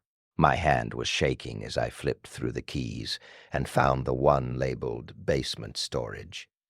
I unlocked the door, and it swung open with a long creak. The room was dark. I fumbled for a light switch on the wall inside, and when I found it, a single bare bulb overhead flickered on. The room was small, maybe 10 feet by 10 feet, and it was crammed with shelves. But these weren't neat, organized shelves. They were piled high with books, all of them old and damaged. Torn covers, water-stained pages, broken spines. There were boxes stacked in the corners, overflowing with more books. And in the center of the room, there was a small wooden table. On the table was a single book, laid open. I stepped inside. The air smelled wrong, not just musty, but sour, like something was rotting. I walked over to the table and looked at the book. It was a ledger of some kind, with handwritten entries, names and dates. I flipped back a few pages. They were all the same. Columns of names, each with a date next to it. The dates went back over 100 years. I didn't recognize most of the names, but then I saw one that made my blood go cold. It was my supervisor's name, and next to it was a date from 3 months ago. I flipped forward a few pages. More names, more dates, and then, near the end of the filled-in pages, I saw my own name, written in the same handwriting as all the others, and next to it was a date. 2 weeks from now. I slammed the book shut and backed away from the table. My heart was pounding so hard I could hear it in my ears. I turned to leave, and that's when I saw her. There was a woman standing in the doorway. She was old, maybe in her 70s, wearing a long, old-fashioned dress. Her face was pale, and her eyes were dark and sunken. She didn't say anything. She just stood there, blocking the exit, staring at me. "I'm sorry," I said, my voice shaking. "I didn't mean to. I was just—" She didn't move, didn't blink. And then, very slowly, she raised one hand and pointed at the book on the table. I shook my head. "I don't understand." She kept pointing. Her mouth opened slightly, and I heard a sound like air escaping from a tire. A long, low hiss. I grabbed the book off the table and held it up. "This? You want this?" Then another. She was moving toward me, slowly, her hand still outstretched. I looked down at the book in my hands, and without thinking, I tore out the page with my name on it. I crumpled it up and shoved it in my pocket. The woman stopped. Her hand dropped, and then she turned and walked out of the room. I heard her footsteps on the stairs, slow and deliberate, going up to the main floor. I didn't wait. I ran out of the room, slammed the door shut, locked it, and sprinted up the stairs. The library was empty. I checked every room, every aisle. There was no one there. I locked the front door and left, still clutching the key ring. The next day I told my supervisor I was quitting. I didn't give a reason. She seemed disappointed but didn't push. I returned the key ring and never went back. The date that was written next to my name came and went. Nothing happened. I'm still here. But sometimes I think about that ledger, And I think about all those names and dates. I think about what they meant. And I think about the page I tore out, the one I took with me. I still have it. I keep it folded up in a drawer. I've never thrown it away. I don't know why. Maybe because I'm afraid of what might happen if I do. Maybe because, as long as I have it, I'm somehow still in control. Or maybe because I know that it doesn't matter. The date came and went, but I can't shake the feeling that I'm living on borrowed time, that I wasn't supposed to still be here, and that one day someone's going to come looking for what I took. I grew up in a small town in the Midwest, the kind of place where everyone knew everyone, and nothing exciting ever happened. My best friend growing up was a kid named Eric. We'd been inseparable since kindergarten. We rode bikes together, played video games, built forts in the woods behind his house. We had the kind of friendship where you didn't even have to talk half the time. You just existed in the same space, and that was enough. When we were 15, Eric's family moved away. His dad got a job in another state, and they left in the middle of the school year. I was devastated. We promised to stay in touch, and we did for a while. We'd text, play games online, video chat. But over time, like it always does, the distance made things harder. By the time we graduated high school, we barely talked anymore. I went to college, got busy with my own life, and Eric just became a memory. A good memory, but a distant one. 10 years later, I moved back to my hometown for work. It felt strange being back. Everything was smaller than I remembered, older. A lot of the places I used to go as a kid were closed or torn down. But it was still home, in a way. A few weeks after I moved back, I was at the grocery store, and I saw him. Eric. He was standing in the produce section, looking at apples. He looked exactly the same. Same haircut, same clothes he used to wear in high school, same everything.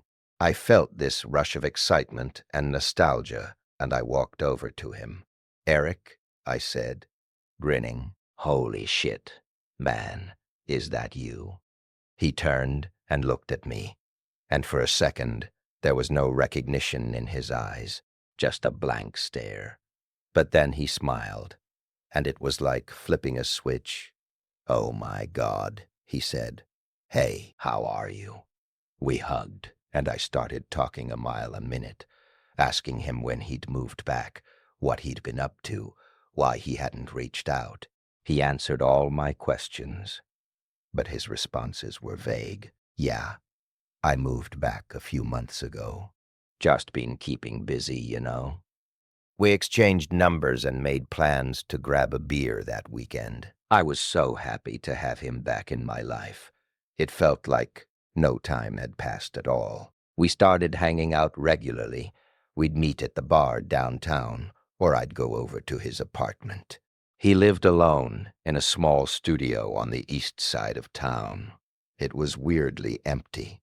No pictures on the walls, no decorations, barely any furniture. Just a couch, a TV, and a bed in the corner. I asked him about it once, and he just shrugged. I travel light. But here's the thing. The more time I spent with Eric, the more I started noticing things that didn't add up. He'd tell stories about our childhood, but the details would be wrong. He'd mention things we did together that I had no memory of, or he'd get the order of events mixed up. At first, I thought maybe my memory was just bad. It had been a long time. But then he said something that stopped me cold. We were having a beer at his place, and he started talking about the time we went camping in the woods behind his house. "Remember that?" he said. "We saw that weird light in the sky, and we thought it was a UFO. I stared at him. "Eric, you moved away before we ever went camping. We talked about doing it, but we never actually did it." He laughed.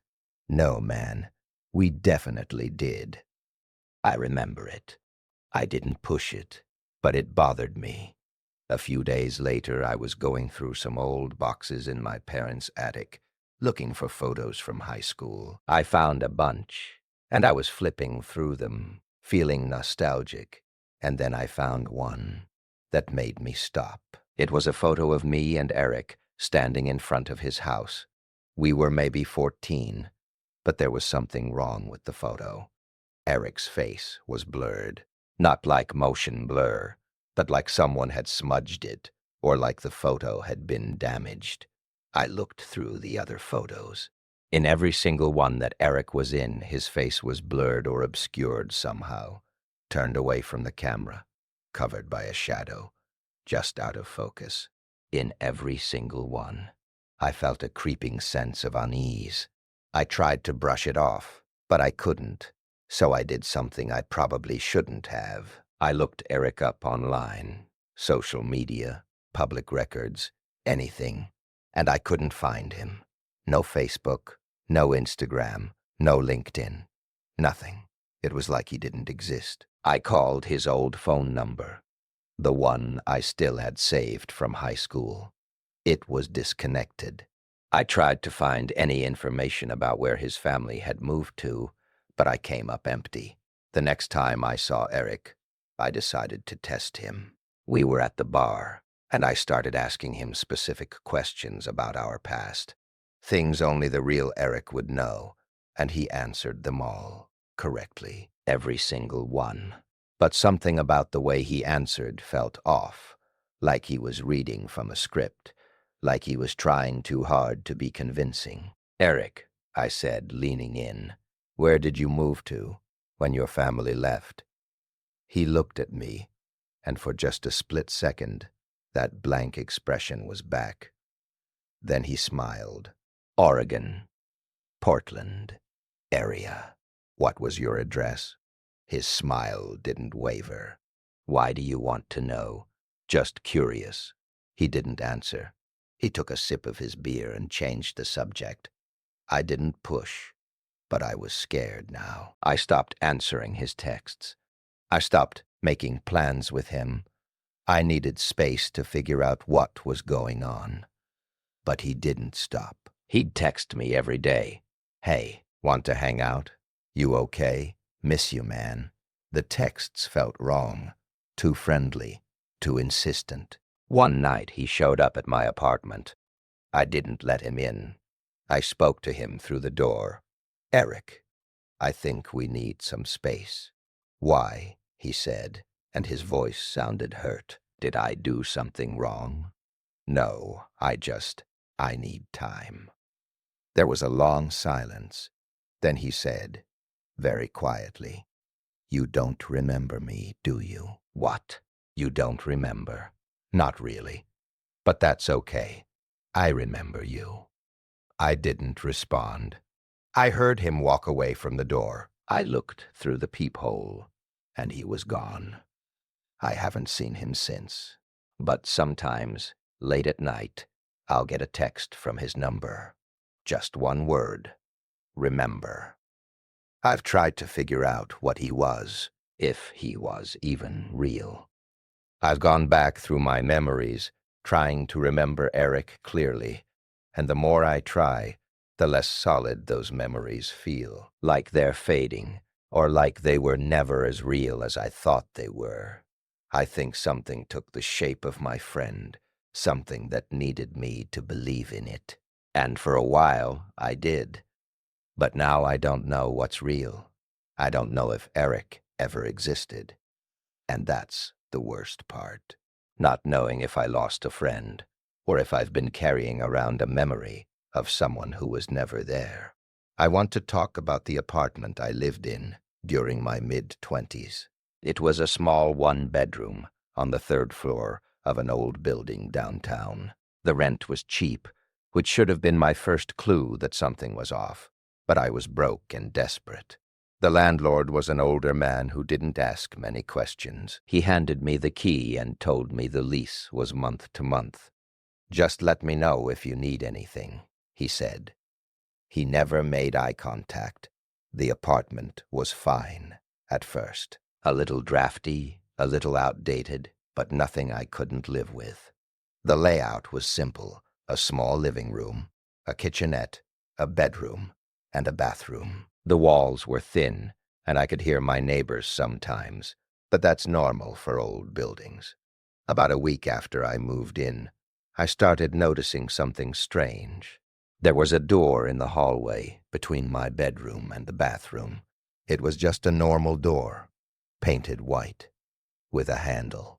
But it didn't go anywhere. I'd assumed it was a closet, but when I tried to open it, it was locked. I didn't think much of it. Lots of apartments have locked storage spaces. I figured the landlord kept maintenance stuff in there, but then I started hearing sounds coming from behind the door.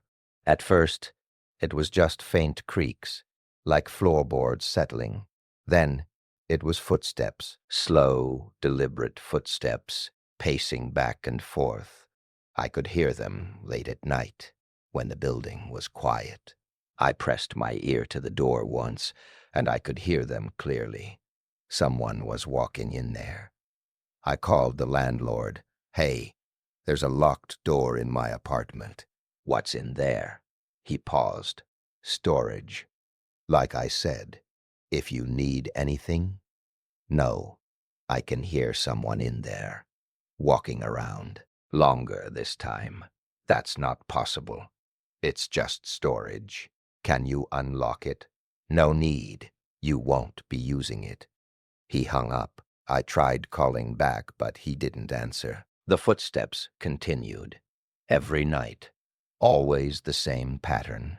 Slow, pacing, back and forth. I started putting a chair against the door, like that would somehow make me feel safer. It didn't. One night, I woke up around 3 in the morning to the sound of the handle turning. I sat up in bed, my heart pounding. The chair I'd propped against the door was still in place, but I could see the handle twisting back and forth, like someone on the other side was trying to get out. I didn't sleep the rest of the night. I sat on my couch with the lights on, staring at that door. The next day, I went to a hardware store and bought a doorstop. One of those heavy rubber wedges. I shoved it under the door as hard as I could. That night, the handle didn't turn, but I could hear something else. Scratching. Soft, rhythmic scratching, like fingernails on wood. I started avoiding that hallway. I'd go straight from the living room to the bedroom, and I'd keep the bathroom trips as quick as possible. But it was impossible to ignore. The sounds were getting louder, more frequent. One night, I came home from work, and the doorstop was gone. I'd left it wedged under the door that morning.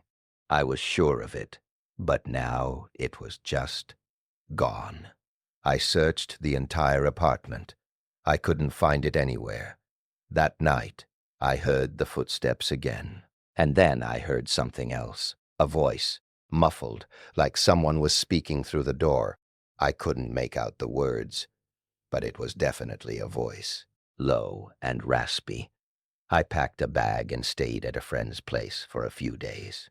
I told them I was having issues with the apartment, but I didn't go into detail. When I came back, everything seemed normal. Quiet. The door was still locked, but there was something new.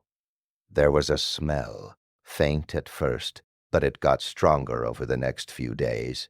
It was coming from the door. A sour, rotten smell, like something had died. I called the landlord again. This time, I demanded he come over and open the door. He refused. "If you don't like the apartment, you can leave," he said. "Lease is month to month." I hung up and called the police. I told them I thought there was something dead in a locked storage space in my apartment. They sent an officer over. He was polite but skeptical. He knocked on the door, tried the handle. "It's locked," he said. "I know. That's why I called you." "Do you have the key?" "No. The landlord does." He sighed and called the landlord. I don't know what they said to each other, But the landlord showed up 20 minutes later, looking annoyed. He had a key ring with him. "This is ridiculous," he muttered. He unlocked the door and pushed it open. The smell hit us immediately. The officer covered his nose and stepped back. I looked past the landlord, into the space beyond the door. It wasn't a storage room. It was another apartment, smaller than mine, but the same layout. A living room, a kitchenette, a bedroom, a bathroom. But it was destroyed. The walls were torn up. The floor was covered in debris, and in the corner of the living room, there was a pile of old, stained blankets. The officer stepped inside, cautiously. He walked over to the blankets and crouched down. Then he stood up quickly and pulled out his radio. "I'm going to need a unit here," he said. I couldn't see what was under the blankets. The landlord grabbed my arm and pulled me back into my apartment. "You need to leave," he said. "What is that? What's in there?" The officer came back out and told me I needed to vacate the apartment immediately. There was an investigation. I wasn't allowed back inside. I never found out what was under those blankets. The police wouldn't tell me. The landlord wouldn't talk to me. The building was condemned a few weeks later, and I had to find a new place. But here's the thing. I drove by that building a few months ago, just out of curiosity. It's been torn down, completely demolished. There's an empty lot there now, and I thought about that apartment, about the door that led to another space that shouldn't have been there. I thought about the footsteps, the scratching, the voice, and I wondered how many other doors there are. Doors that people walk past every day, not knowing what's on the other side. Doors that are better left locked. I've never told anyone this before. Not my wife. Not my therapist. Not even the police, though maybe I should have. But it's been 15 years, and I still think about it every single day. It's the kind of thing that sits in the back of your mind, waiting for moments when you're alone, when it's quiet, and then it crawls forward and makes you remember. When I was 23, I lived in a small apartment on the edge of a college town. It was one of those places where the rent was cheap because nobody wanted to live there. The building was old, the paint was peeling, and you could hear everything through the walls. I didn't mind, though. I was working nights at a gas station and sleeping during the day, so I barely saw my neighbors anyway. There was a guy who lived across the hall from me. I never learned his name. He was older, maybe in his 50s, with graying hair and a face that always looked tired. We'd pass each other sometimes in the hallway, and he'd nod, but he never said anything. I didn't think much of it. People kept to themselves in that building. One night, I came home from my shift around 3 in the morning. The hallway was dark. Half the lights were always burned out. And as I walked toward my door, I noticed his door was open. Not wide open, just cracked. Maybe an inch or two. I could see a sliver of light coming from inside. I stopped. I don't know why. Maybe it was instinct, or maybe I was just curious. But I stood there for a moment, looking at that door, and I felt something, not fear exactly, more like awareness, like the air had changed. I should have just gone into my apartment. I should have minded my own business. But instead, I stepped closer. I told myself I was just making sure he was okay, that maybe he'd forgotten to close the door. But that wasn't really why I did it. I knocked lightly. "Hey," I said. "You all right?" I pushed the door open a little more, just enough to see inside. The apartment was almost identical to mine. Same layout, same cheap carpet, same ugly light fixtures, but it was empty, completely empty. No furniture, no boxes, nothing. Just bare walls and that fluorescent light buzzing overhead. I stepped inside. I don't know why I did that either. It was stupid. But something about the emptiness, bothered me, because I'd seen him. I'd seen him that same day, in fact, walking into his apartment with a bag of groceries. I walked through the living room, into the kitchen. Nothing. I checked the bedroom. Also nothing. The bathroom door was closed, so I opened it. Empty. But here's the thing. The shower was running. Not just dripping running. Full blast. Steam was starting to fog up the mirror. I turned off the water and stood there, staring at the wet tiles, trying to make sense of it. Maybe he'd left in a hurry. Maybe he'd moved out and forgot to turn it off. But that didn't explain the groceries.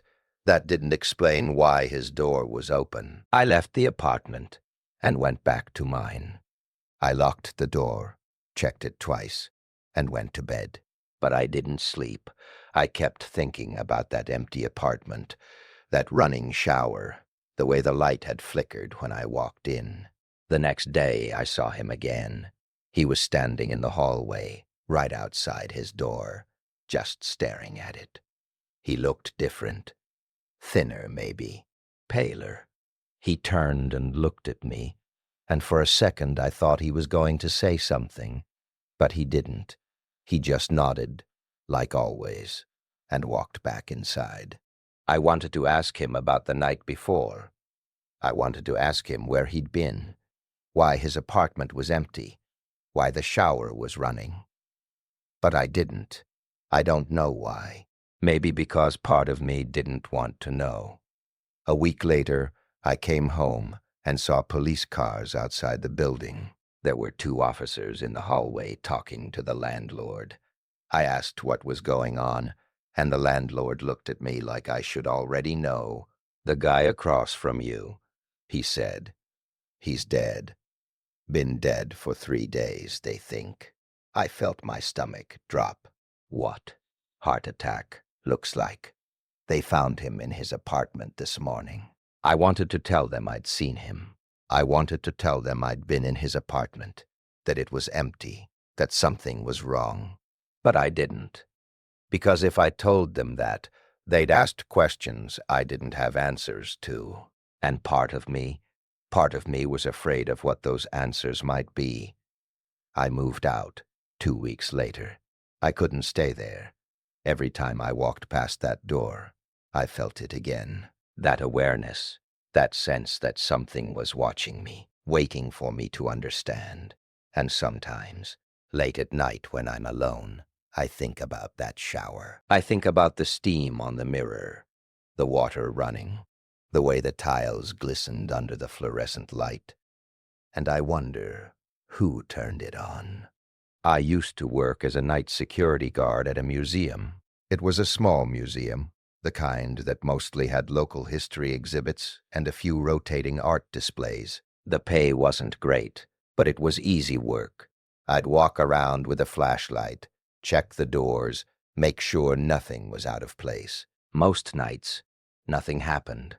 But there was one night that I still can't explain. It was a Tuesday, I think, maybe a Wednesday. It was the middle of winter, and the museum was freezing. The heating system was old and barely worked, so I'd walk around in my coat, breathing out clouds of mist, counting down the hours until my shift ended. Around 2 in the morning, I was doing my usual rounds. I was on the 2nd floor, where they kept the art exhibits. It was a long hallway lined with paintings, landscapes, portraits, abstract pieces.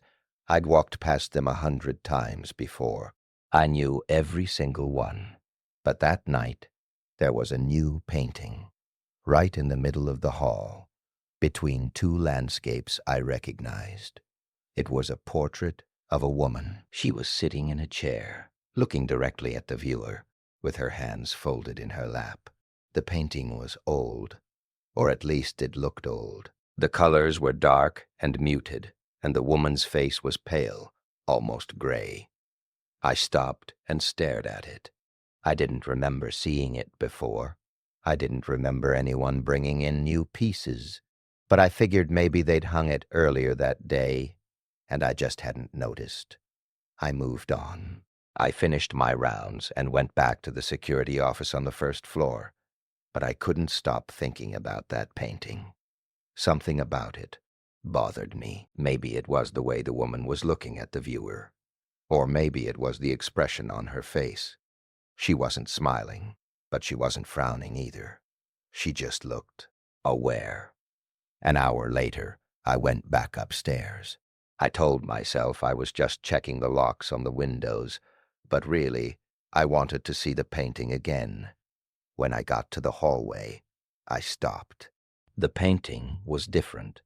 The woman was still sitting in the chair, still looking at the viewer, but her hands were in a different position. Before, they'd been folded in her lap. Now they were resting on the arms of the chair. I stood there, staring at it, trying to convince myself I was wrong. Maybe I'd misremembered. Maybe I hadn't looked closely enough the first time. But I knew what I'd seen. Her hands had been folded. I took out my phone and took a picture of the painting. Then I left. I went back downstairs and tried to focus on something else, but I couldn't. I kept glancing at the clock, waiting for my shift to end. At 4 in the morning, I went back upstairs one more time. I don't know why. Maybe I wanted to prove to myself that I was imagining things. Maybe I just needed to see it again. The painting had changed again. The woman was still sitting in the chair, but now her head was tilted slightly to the side, and her eyes were looking to the left, toward the end of the hallway. I felt something cold slide down my spine. I looked down the hallway, in the direction she was looking. There was nothing there, just darkness and the faint glow of the exit sign. I walked toward the end of the hallway, slowly, my flashlight beam cutting through the dark. When I reached the last room, I stopped. The door was open. I was sure I'd closed it earlier. I always closed the doors. I pushed it open wider and shone my light inside. The room was empty. Just a few display cases and some old photographs on the walls. But in the far corner, near the window, there was something on the floor. I walked closer and crouched down. It was a piece of paper, old, yellowed, torn at the edges. There was writing on it, in faded ink. I picked it up and held it under my flashlight. It was a letter. The handwriting was shaky, almost illegible, but I managed to read it. I can't leave. I've tried, but I can't. She won't let me. Every night I see her. She's waiting. She's always waiting. That was it. No signature. No date. Just those few sentences. I folded the letter and put it in my pocket. Then I left the room and went back to the hallway. I looked at the painting one more time. The woman was still there, still looking to the left.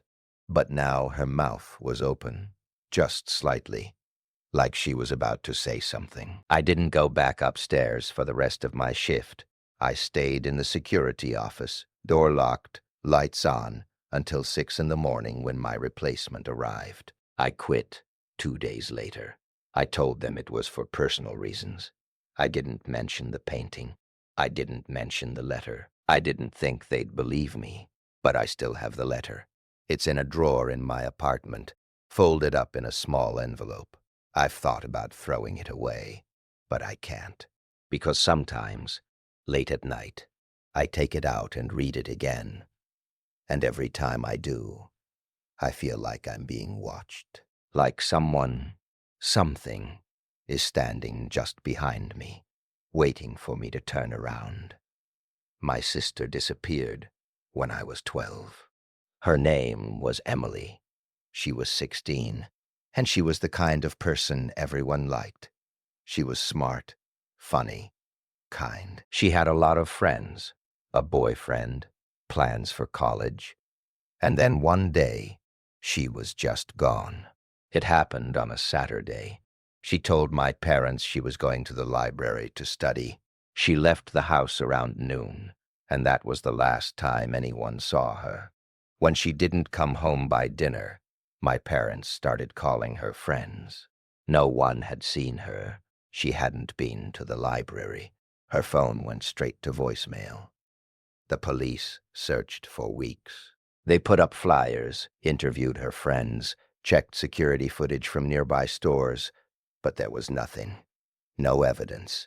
No leads. It was like she'd just vanished. For years, I wondered what happened to her. I imagined all kinds of scenarios, some hopeful, some horrible.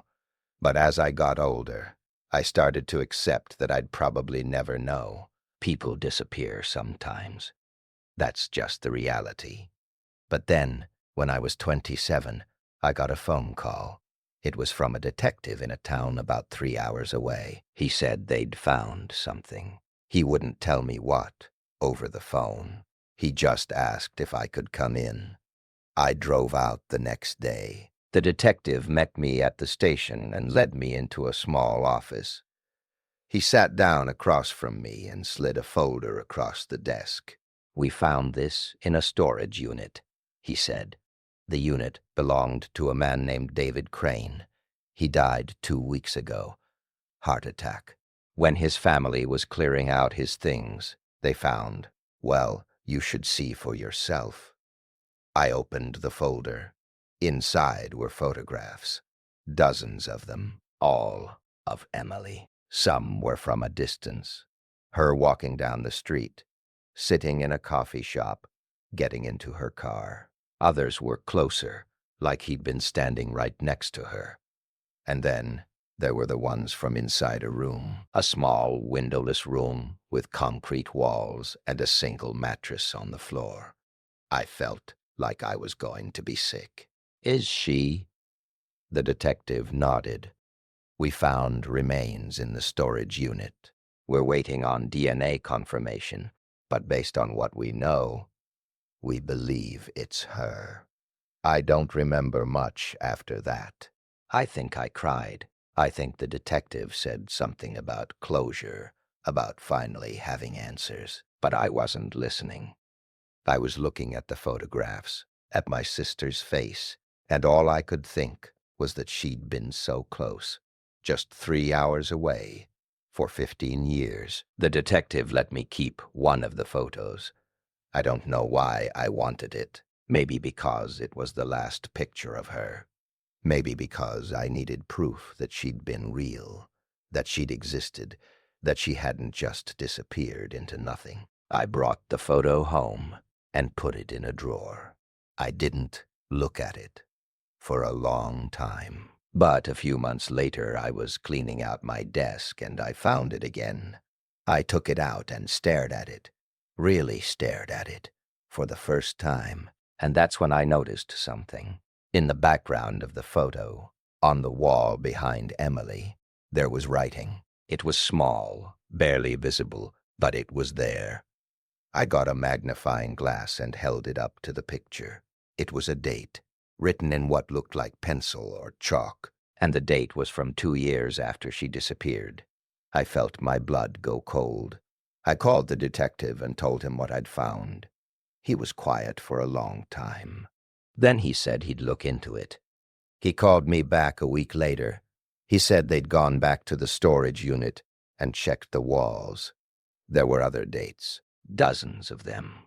Some from a year after she disappeared, some from 5 years, some from 10. "We don't understand it," he said. "The remains we found, the coroner estimated she'd been dead for at least 10 years. But these dates, they don't make sense. I still don't. Because if the dates are real, then that means Emily was alive for years after she disappeared. That means she was in that room, writing on the walls, marking the days. And if that's true, then why didn't she try to escape? Why didn't she call for help? Or maybe she did. Maybe she tried, and no one heard her. I think about that sometimes. I think about my sister, alone in that room, scratching dates onto the wall, waiting for someone to find her. And I think about all the times I went on with my life, laughing with friends, going to work, eating dinner with my parents, while she was just 3 hours away, trapped in the dark. I don't look at the photo anymore. I can't. Because every time I do, I see those dates, and I wonder how many of them she wrote before she gave up. I used to carpool with a guy from work. His name was Jason. We both lived in the same neighborhood, and we both worked the same shift, so it made sense. We'd take turns driving. One week he'd drive, the next week I would. It was convenient, and it saved us both money on gas. Jason was a quiet guy. He didn't talk much, but when he did, he was friendly enough. We'd chat about work, about the weather, about whatever was on the news. Nothing deep, just small talk to pass the time. This went on for about 6 months. And then, one day, Jason didn't show up. I waited outside my apartment for 15 minutes, but he never came. I called his phone, but it went to voicemail. I figured maybe he was sick, or maybe he'd overslept. So I drove to work alone. The next day, same thing. No Jason. I called again. No answer. I asked around at work, but no one had heard from him. After a few days, I started to get worried. I thought about going to his apartment, but I didn't know which unit he lived in. I knew the building, but that was it. A week went by. Then 2 weeks. I stopped expecting him to show up. I figured maybe he'd quit, or maybe he'd moved away and just didn't tell anyone. People do that sometimes. But then, about a month later, I saw him. I was driving home from work, and I'd passed him on the street. He was walking along the sidewalk, hands in his pockets, head down. I almost didn't recognize him. He looked different, thinner, pale. His hair was longer, messier. I pulled over and rolled down the window. "Jason? Hey, man, where have you been?" He stopped and looked at me. For a second, I didn't think he recognized me. But then he smiled. It was a strange smile. Not happy exactly, just empty. "Hey," he said. "Sorry, I've been busy. Dude, you disappeared. Everyone at work was asking about you. Are you okay?" "Yeah," he said. "I'm fine. I just needed some time." I wanted to ask him more, but something about the way he was looking at me made me stop. His eyes were flat, distant, like he was looking through me instead of at me. "All right," I said. "Well, if you need anything, let me know." He nodded. "Sure." Then he turned and kept walking. I watched him in my rearview mirror until he disappeared around a corner. I didn't see him again after that. But about a week later, I got a phone call from a detective. He said they'd found Jason's car abandoned on the side of a highway about 50 miles outside of town. There was no sign of Jason, no blood, no struggle, nothing. Just the car, parked on the shoulder with the keys still in the ignition. The detective asked me when I'd last seen him. I told him about the day I'd passed him on the street, about our conversation. The detective was quiet for a moment. Then he said, "That's not possible." "What do you mean?" "His family reported him missing 3 weeks ago. If you saw him last week, then where has he been?" I didn't have an answer. I still don't. But here's the thing. A few days after that phone call, I was cleaning out my car, and I found something in the passenger seat. It was a napkin folded up into a small square. I didn't remember putting it there. I unfolded it and saw writing on it, messy, cramped handwriting that I didn't recognize. It said, "Don't look for me. I'm not who you think I am." I threw the napkin away. I didn't tell the detective about it. I didn't tell anyone. Because part of me didn't want to know what it meant. Part of me didn't want to think about the fact that Jason, or whoever I talked to that day, had been in my car. And sometimes, late at night, I think about that smile, that empty, distant smile, and I wonder who I was really talking to. When I was 19, I worked at a call center. It was one of those jobs where you sit in a cubicle for 8 hours a day, calling people and trying to sell them things they don't want. It was soul-crushing, but it paid the bills. Most of the calls were pretty standard. People would either hang up immediately, or they'd listen for a few seconds and then politely decline. Occasionally, someone would yell at me, but mostly it was just boring. One night, though, I got a call that I still think about. It was late, almost 10 p.m., and I was near the end of my shift. I dialed the number, and after a few rings, someone picked up. "Hello." It was a woman's voice, older, maybe in her 60s or 70s. I went into my usual script. "Hi, my name is calling from." "I know why you're calling," she said. I paused. That wasn't a response I was used to. "Oh? Well, I just wanted to—" "You're calling because you're supposed to," she said, "but you shouldn't have." I didn't know what to say. I glanced at my supervisor, who was sitting a few cubicles away, but he wasn't paying attention. "I'm sorry," I said. "I think there might be some confusion." "I'm just calling to—" "Stop," she said. Her voice was calm, but there was something sharp underneath it. "You need to stop calling this number, ma'am. If you'd like to be removed from our list, I can." "It's not about the list," she said. "It's about you. You shouldn't be calling here. You shouldn't be talking to me." I felt a strange chill run through me. "Why not?" Then she said, "Because I've been dead for 3 years." I laughed. I didn't mean to, but it just came out. "Okay. Well, if you'd like to be removed from our calling list, I can." "Listen to me," she said, and her voice was different now. Urgent, almost desperate. "I don't know how you got this number. I don't know why you're calling, but you need to hang up right now, and you need to forget this conversation ever happened."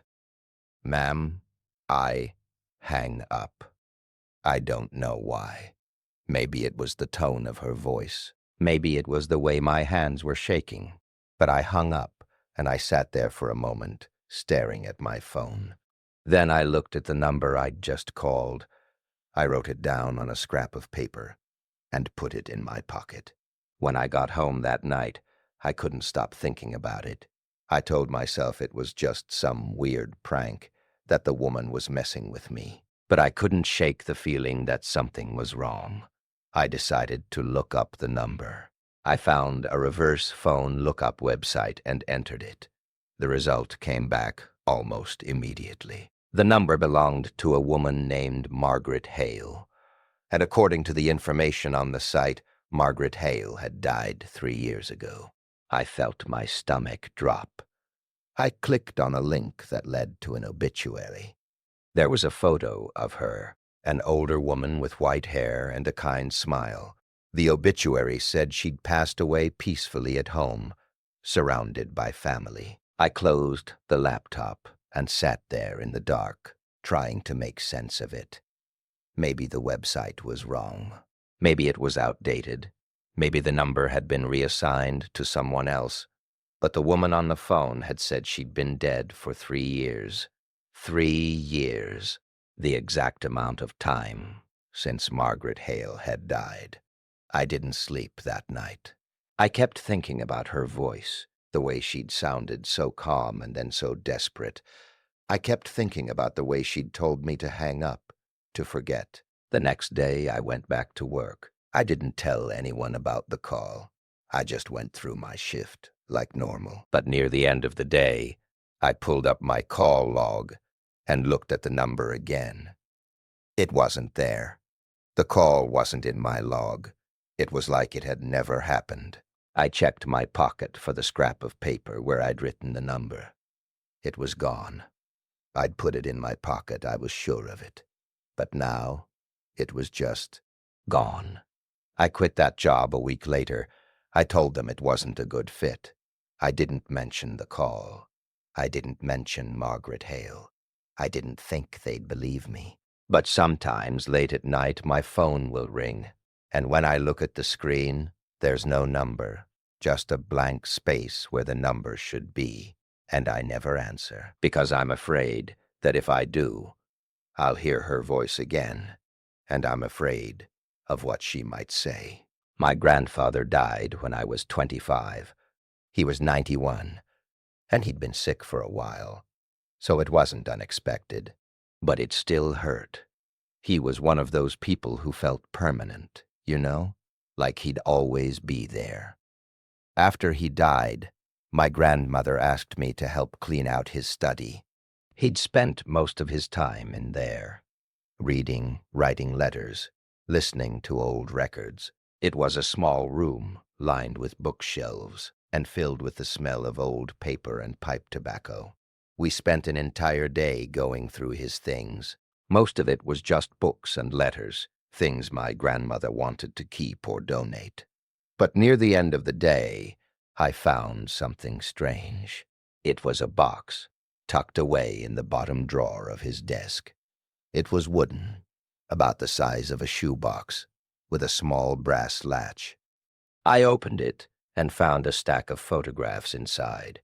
They were old, black and white, the kind with the white borders and the slightly faded quality. Most of them were of people I didn't recognize, men and women in old-fashioned clothes, standing in front of houses or cars I'd never seen. But then I found one that made me stop.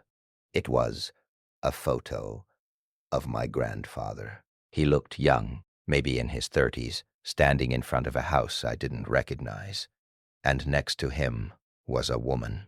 She had dark hair and a serious expression, and she was holding a baby. I turned the photo over. On the back, in my grandfather's handwriting, it said, "Clara and Michael, 1959. I didn't know anyone named Clara, and my grandfather had never mentioned having a son named Michael. As far as I knew, my father was his only child. I brought the photo to my grandmother and asked her about it. She looked at it for a long time, and then she sighed. "I was wondering if you'd find that," she said. "Who are they?" She sat down, and I could see something in her face, something sad and tired. "Clara was your grandfather's first wife. They were married for 5 years. Michael was their son." I felt like the floor had dropped out from under me. What? I didn't know he was married before. "It was a long time ago," she said. "Before he met me. He didn't like to talk about it." "What happened to them?" "Both of them. There was a fire. Your grandfather was at work when it happened. By the time he got home, it was too late." I didn't know what to say. I looked at the photo again, at the woman and the baby, and I felt this strange, heavy sadness settle over me. "Why didn't he ever tell me?" I asked. "He didn't tell anyone," she said. "It was too painful. He kept that box, but he never opened it, at least, not that I know of. I brought the box home with me that night. I know I probably shouldn't have, but I wanted to look through the rest of the photos. I wanted to know more about Clara and Michael, about this part of my grandfather's life that I'd never known existed. Most of the photos were just normal family pictures. Clara holding Michael, the 3 of them standing in front of a Christmas tree, my grandfather pushing Michael on a swing. But near the bottom of the box, I found something else. It was another photo, but this one was different. It was taken from a distance, like someone had been standing across the street. It showed the house, the same house from the other photos, but it was burned. The windows were shattered, the roof was caved in, and the walls were blackened with soot. And in the front yard, standing perfectly still, was a figure. It was hard to make out because the photo was so old and faded, but it looked like a man. He was just standing there facing the house, his hands at his sides. I turned the photo over. On the back, in my grandfather's handwriting, it said, "He was watching." I felt a chill run through me. I looked at the photo again, at the figure in the yard. Who was he? Why was he watching? And why had my grandfather taken this photo? I wanted to ask my grandmother, but something stopped me. Maybe because I didn't want to upset her. Or maybe because part of me didn't want to know. I put the photo back in the box and put the box in my closet.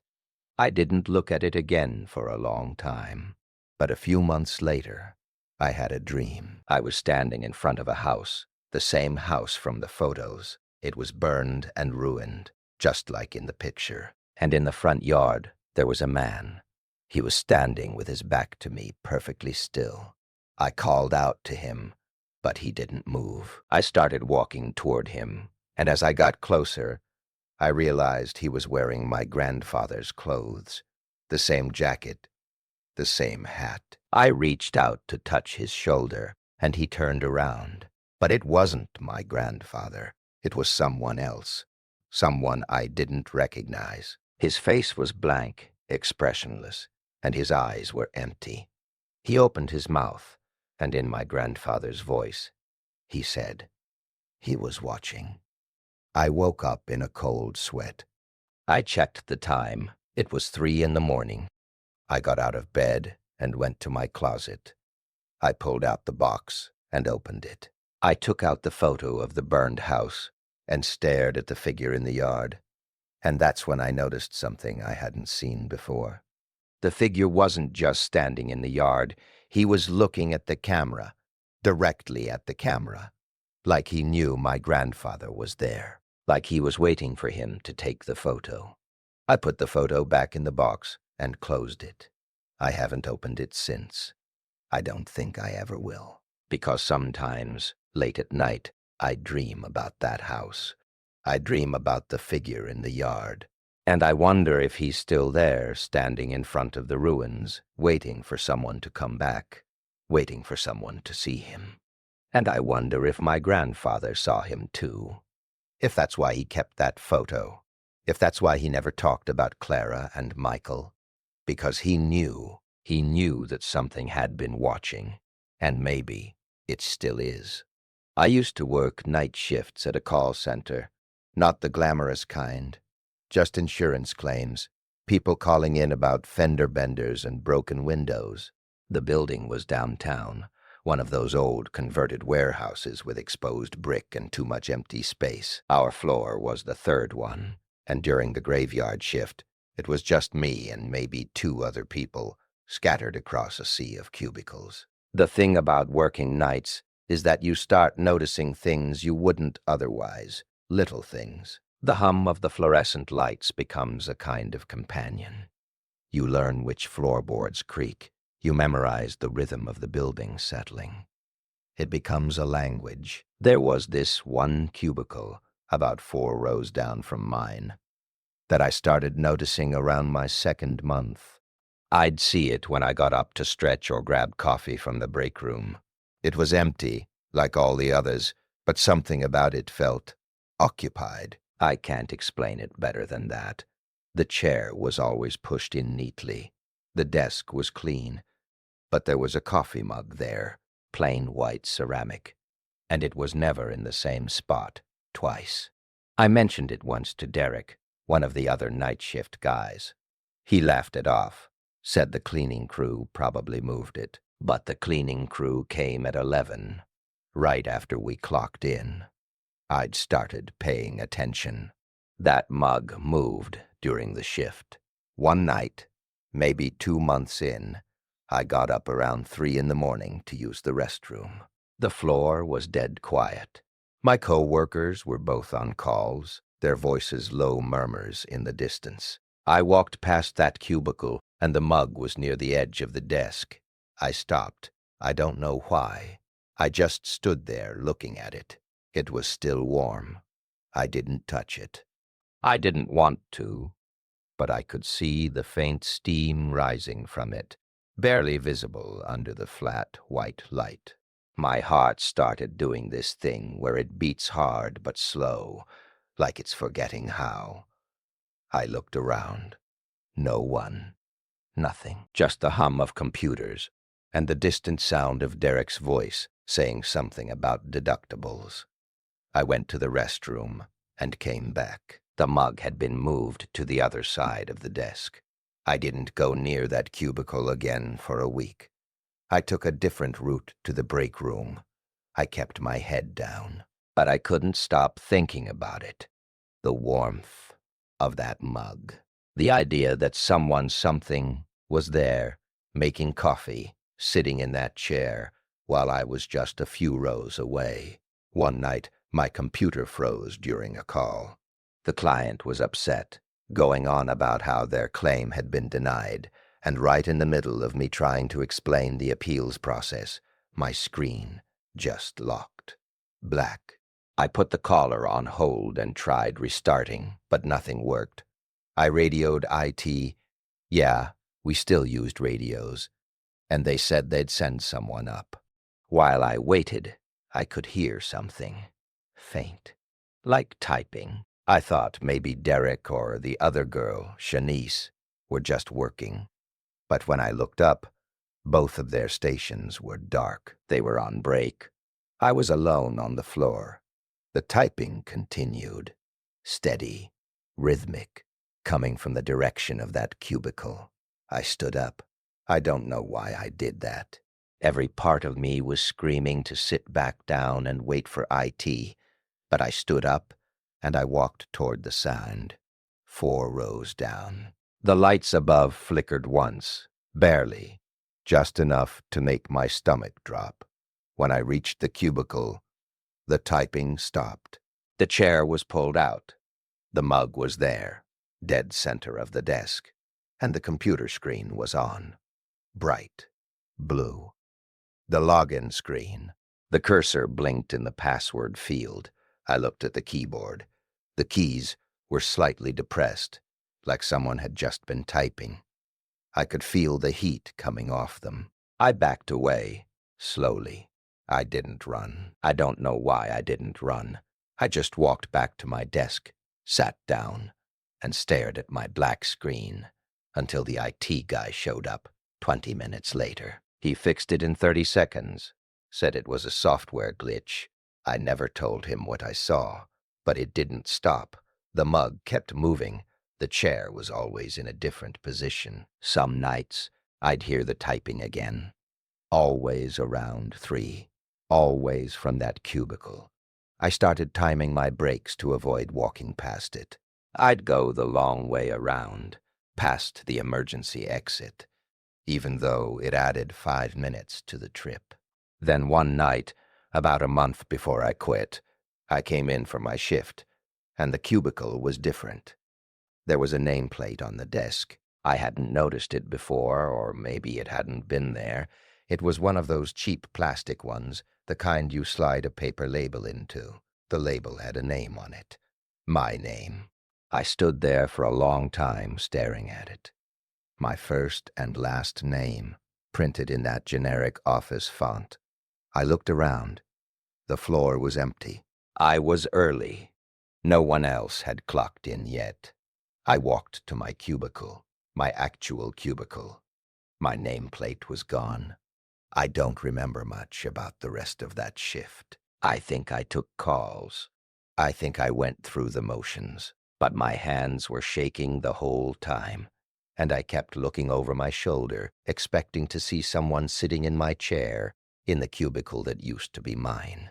When my shift ended, I clocked out and didn't come back. I called in sick for a week. Then I sent an email resignation. They didn't fight it. I don't think they cared. But sometimes, late at night, when I'm alone in my apartment and it's very quiet, I hear it. Faint. Far away. The sound of typing. Steady. Rhythmic. And I wonder if someone else is sitting in that cubicle now, 4 rows down, listening to the same sounds I used to hear. Wondering about the mug. Wondering why the chair is never where they left it. wondering when their nameplate will move. When I was 12, my family moved into a new house. Well, new to us. It was old, built sometime in the 60s, with shag carpet and wood paneling, and that particular smell old houses have, like dust and time, and something faintly sweet you can't quite place. My parents were excited. It was bigger than our old place, and cheaper, which I didn't understand at the time but makes sense now. My room was at the end of the upstairs hallway. It was small, with one window that looked out over the backyard, and a closet that was too big for the size of the room. The closet door didn't close right. It would swing open on its own, no matter how many times I shut it. My dad said it was the house settling, that old houses did that. He put a rubber stopper on the bottom, and that helped for a while. I didn't like that closet. I don't know why. It wasn't rational. It was just a feeling I had, this low-level hum of wrongness whenever I looked at it. I kept my clothes in there, my shoes, some boxes of old toys I'd outgrown but couldn't throw away yet. Normal stuff. But I hated reaching into it. I'd do it fast, grabbing whatever I needed and pulling my hand back like something might grab me. One night, a few weeks after we moved in, I woke up because I heard something. A sound. Soft, like fabric dragging across the floor. I opened my eyes and lay very still, listening. The sound came again, slow, deliberate, coming from the closet. The door was open. I hadn't left it open. I knew I hadn't. I always made sure it was closed before I went to bed, even with the stopper, because I didn't like the idea of it being open while I slept. But there it was, hanging ajar, and the darkness inside was so complete, it looked solid. The dragging sound stopped. I waited. My heart was beating so loud I thought it would give me away, like whatever was in there would hear it and know I was awake. I pulled the blankets up to my chin and stared at that opening, trying to see into it, but the darkness didn't give anything back. Then I heard breathing, not my breathing, slower, deeper, like someone trying to stay quiet but not quite managing it. It was coming from inside the closet. I didn't move. I don't know how long I lay there, minutes, maybe longer, but eventually the breathing stopped. The silence that followed was worse. I wanted to get up, to run to my parents' room, but I couldn't move. I was afraid that if I moved, if I made a sound, something would come out of that closet. Nothing did. When morning came, I told my parents. My mom checked the closet, moved things around, didn't find anything. She said I'd probably had a nightmare. My dad rehung the door, adjusted the hinges, said it wouldn't swing open anymore. I didn't argue. I wanted to believe them. But the next night, it happened again. The door was open. The breathing was there. Slow, patient. This became a pattern. Every night, I'd close the door. Every night, I'd wake up, and it would be open. And every night, I'd hear the breathing. Sometimes I'd hear the dragging sound, too, like something being pulled across the floor of the closet. I started sleeping with my light on. My parents weren't happy about it. Electricity wasn't cheap, but they let me. The light helped. A little. The door still opened, but I didn't hear the breathing as much. Or maybe I just couldn't hear it over my own fear. One night, I woke up, and the light was off. I knew I'd left it on. I always left it on. But the room was dark, and the closet door was open, and the breathing was so close. It sounded like it was right next to my bed. I didn't look. I squeezed my eyes shut and pulled the blankets over my head and tried to make myself as small as possible. The breathing continued. In, out,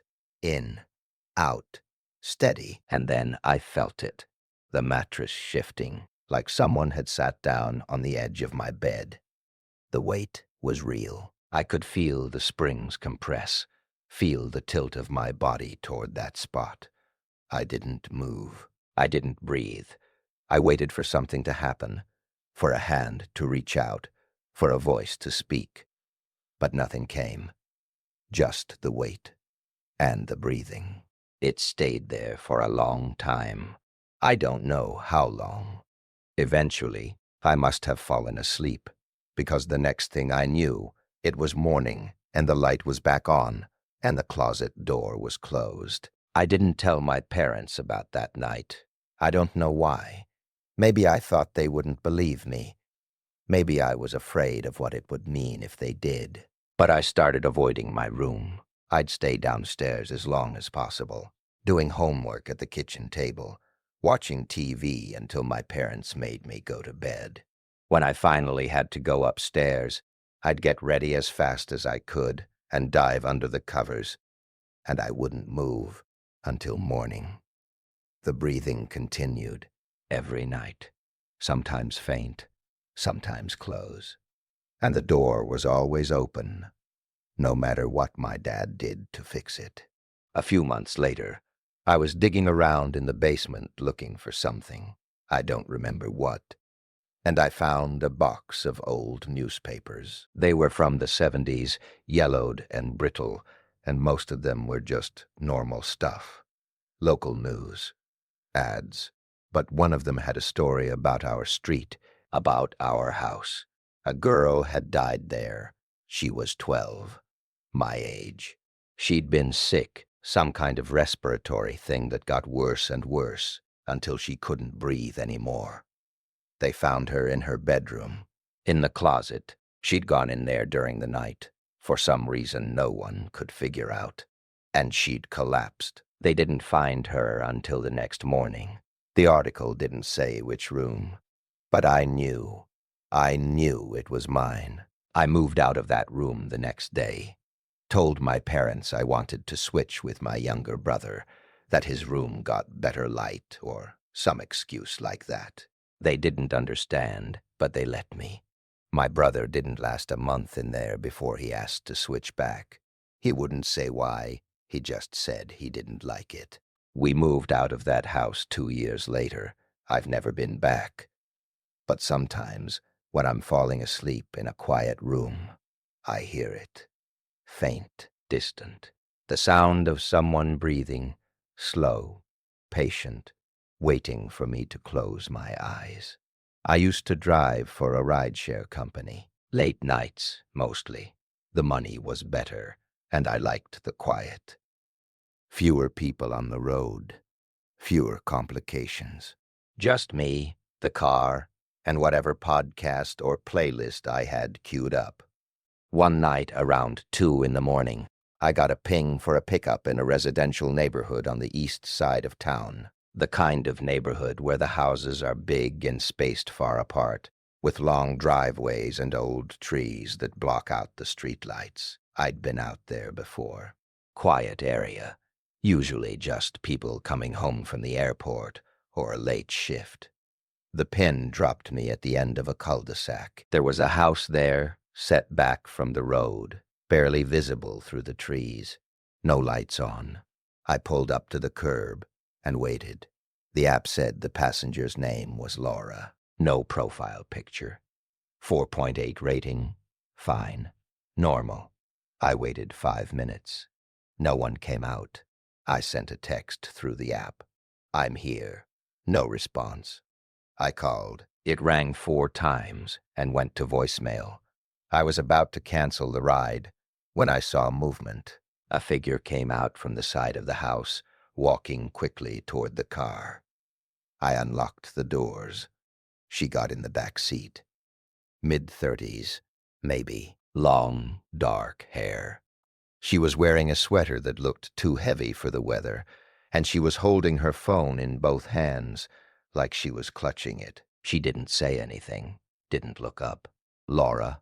I asked. She nodded. "Where to?" She didn't answer right away.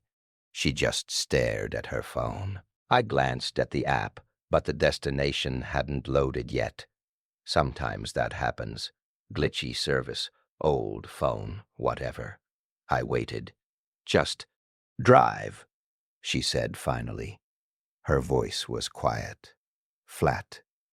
I need an address, I said, or I can't start the trip. She looked up at me for the first time. Her eyes were red, like she'd been crying, but her face was blank, empty. Just go straight, she said. I'll tell you where to turn. I hesitated. This wasn't protocol. You're supposed to have a destination locked in before you go anywhere. But she seemed, I don't know, scared, or something close to it. And I felt bad for her, so I put the car in drive and pulled away from the curb. We drove in silence for a while. She didn't give me any directions. I kept glancing in the rear-view mirror, waiting for her to say something, but she just stared out the window, her phone still clutched in her hands. The streets were empty, no other cars, just the glow of the occasional streetlight sliding over the windshield. After about 10 minutes, she spoke. Turn left here. I turned. We were heading into an older part of town now, where the houses were smaller and closer together, and the streetlights were fewer and farther between. I didn't recognize the area. I'd lived in this city for 6 years, driven rideshare for 3, and I'd never been down this street. How much farther? I asked. Not far. Another few minutes passed. She told me to turn again, then again. We were winding through a maze of residential streets now, each one darker and quieter than the last. I started to feel uneasy. Something about the way she was directing me. No hesitation, no checking her phone, just quiet commands. Felt off. Are you okay? I asked. She didn't answer. I slowed down a little. Laura, if you're in some kind of trouble, I can call someone. Or we can go to a police station. There's one a few miles. Stop here. I stopped. We were in the middle of a street I didn't recognize, lined with identical houses that all looked abandoned. No cars in the driveways, no lights in the windows, the kind of place that feels like it's been forgotten. She opened the door and got out. Wait, I said. The trip. I need to end it in the app. But she was already walking away toward one of the houses. I watched her go, my hand hovering over my phone, not sure what to do. She didn't look back. She just walked up the driveway, up the steps, and through the front door, which was already open. I sat there for a minute, staring at the house. Something about it made my skin crawl. The windows were dark, but I could swear I saw movement inside. Shadows shifting behind the glass. I checked the app. The trip still hadn't started. No destination. No fare. It was like it had never happened. I put the car in reverse and got out of there. Fast. I didn't look back. When I got home, I checked the app again. The ride wasn't in my history. No record of picking anyone up. No Laura. No trip. Nothing. I told myself it was a glitch, that maybe she'd canceled at the last second, or the app had bugged out. But I couldn't stop thinking about her face, the blankness in her eyes, the way she'd clutched her phone, the way she'd walked into that house without looking back. A few days later, I was scrolling through a local news site, and I saw a headline, "Body Found in Abandoned Home." I clicked on it. The article was short. A woman's body had been discovered in a vacant house on the east side of town. She'd been dead for at least a week. No signs of foul play. They were still trying to identify her. The address was listed. I looked it up on my map app. I didn't recognize it at first. But then I zoomed in, and I saw the street. The same street I'd driven down that night. The same maze of identical houses. I don't drive rideshare anymore. I tell people it's because the money wasn't worth it, or because I wanted more free time. But that's not why. I stopped because every time I got a late-night ping, every time someone got in my car and didn't say anything, I'd look in the rearview mirror and see her. Not really, not her, but the idea of her, the blankness, the quiet, the way she walked into that house like she'd been there before, like she'd been waiting for me to bring her back, and I'd wonder if she was still there, in that empty house, on that empty street, waiting for the next ride. My grandmother died when I was 16. She'd been sick for a while, so it wasn't a surprise, but it still hit me hard. We'd been close. She used to tell me stories about her childhood, about growing up on a farm in a part of the country I'd never been to, about people and places that didn't exist anymore. She had this way of talking that made everything feel important, even the small stuff. I miss that. After she died, my mom asked me if I wanted anything from her house. Most of it was going to be sold or donated, but she wanted to make sure I had something to remember her by. I chose a jewelry box. It was small, wooden, with a little brass clasp and a faded velvet lining. She used to keep it on her dresser, and I'd always been fascinated by it as a kid. She'd let me open it sometimes, and I'd look at the rings and brooches and earrings inside, most of them old and tarnished, but beautiful in a sad kind of way. I took it home and put it on my dresser. I didn't open it much. It felt too personal, too heavy, but I liked having it there. It made me feel like she was still around in some small way. A few weeks after I brought it home, I started noticing something. The clasp would be undone when I woke up in the morning, not wide open, just unlatched, like someone had opened it and then closed it most of the way, but not quite. I figured I wasn't closing it properly, or maybe the clasp was loose. I didn't think much of it. But then I started finding things inside that hadn't been there before. At first, it was just small stuff. A button, a paperclip, a penny from the 60s. I thought maybe they'd been in there all along, and I just hadn't noticed. But then I found a photograph. It was old, black and white, creased down the middle. It showed a woman I didn't recognize, standing in front of a house. She was smiling, but there was something off about the smile. Too wide, too stiff. I asked my mom about it. She didn't recognize the woman either. She said, it might have been one of my grandmother's friends, or a distant relative. She told me to throw it away if it bothered me. But I didn't. I put it back in the box. The next morning, there was another photograph. Same woman, different setting. She was standing in a field this time, her arms at her sides, staring directly at the camera. The smile was gone. I started checking the box every night before I went to bed. I'd open it, look inside, make sure it was empty except for my grandmother's jewelry. Then I'd close it and make sure the clasp was secure. But every morning, there'd be something new. A scrap of fabric, a dried flower, another photograph. The photographs were the worst. There were 5 of them, eventually, all of the same woman. In each one, she was closer to the camera. In the last one, she was so close that her face filled the entire frame. Her eyes were wide. Her mouth was open, like she was screaming, but there was no sound, just the image. I stopped opening the box after that.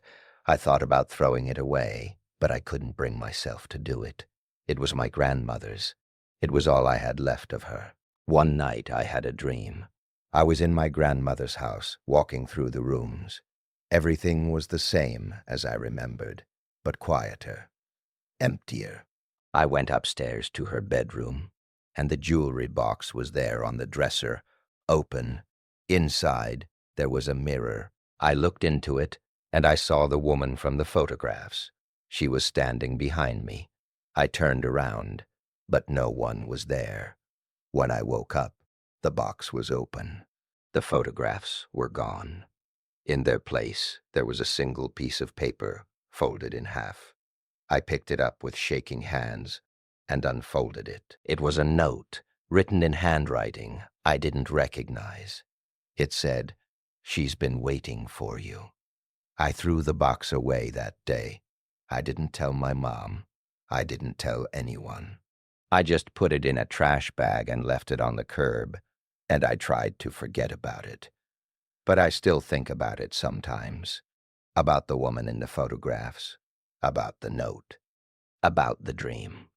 And I wonder if my grandmother knew. If she'd kept that box for a reason. If she'd been keeping something locked away. And I'd let it out. I wonder if it's still out there, waiting. I lived in an apartment complex for 3 years during college. It was one of those big, sprawling places with identical buildings arranged around a courtyard.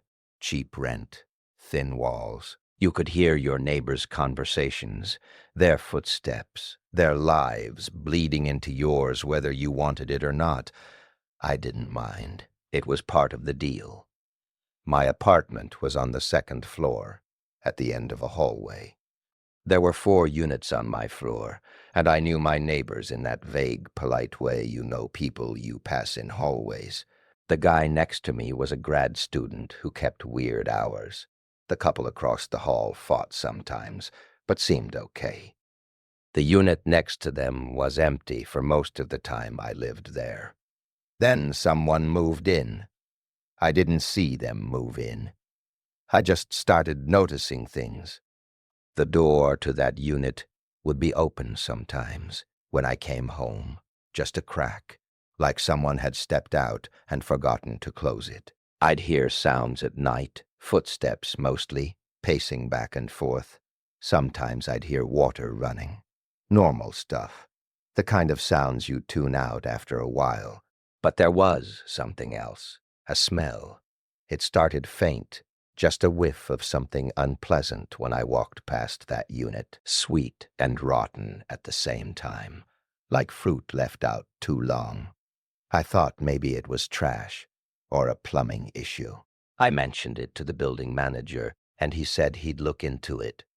A week later, the smell was worse. It was seeping into the hallway, thick and cloying, and I started holding my breath when I walked past. Other neighbors complained too. The manager said he'd knocked on the door, but no one answered. He said he'd try again. I never saw anyone come or go from that unit. Not once.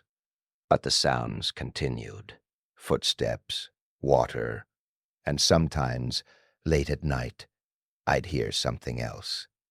A low sound, like humming, or maybe moaning. I couldn't tell. It was muffled, indistinct, but it made my skin crawl. One night, I came home late after studying at the library. It was past midnight, and the hallway was dark. The light at the end of the hall, near that unit, had burned out and hadn't been replaced.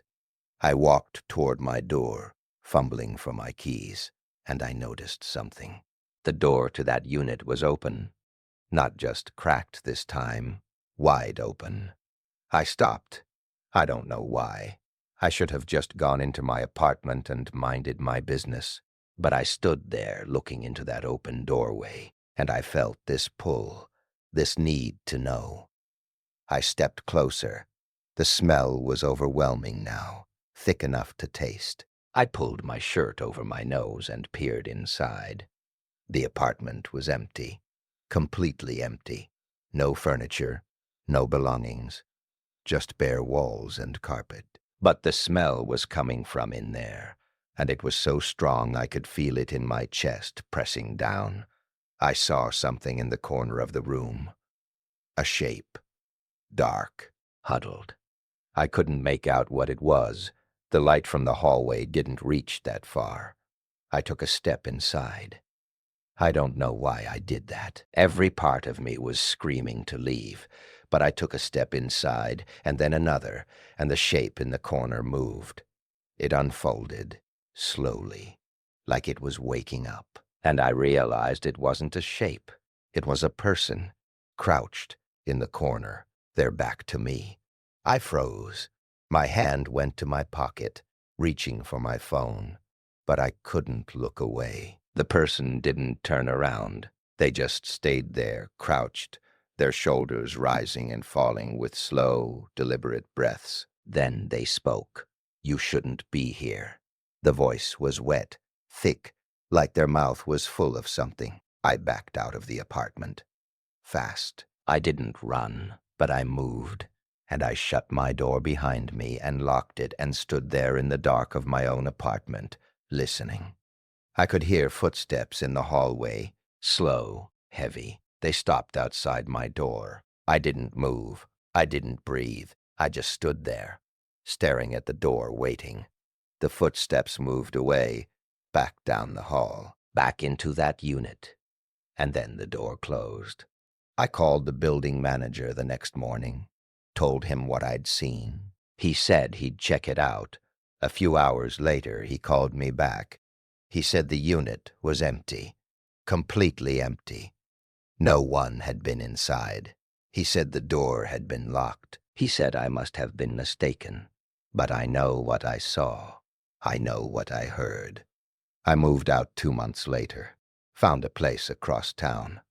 I didn't tell anyone the real reason. I just said I wanted something quieter, closer to campus.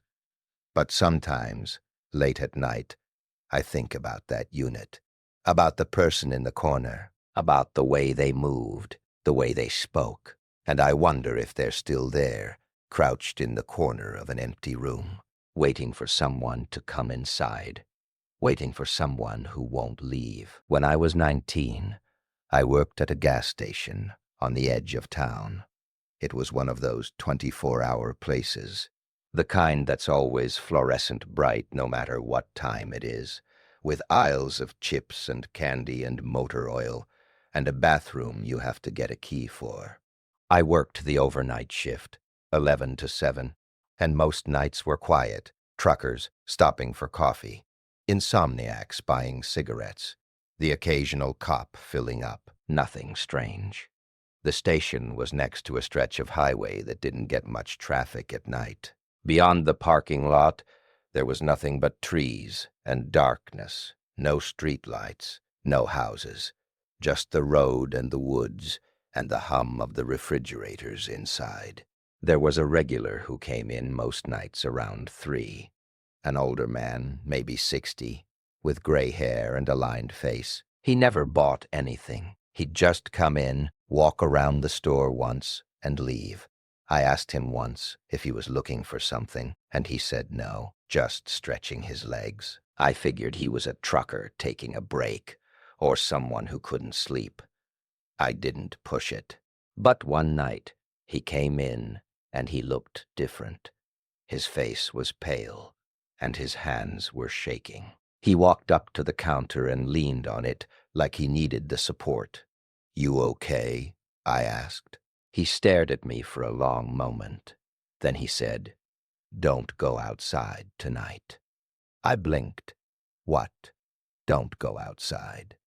"Not for anything. You stay in here until the sun comes up."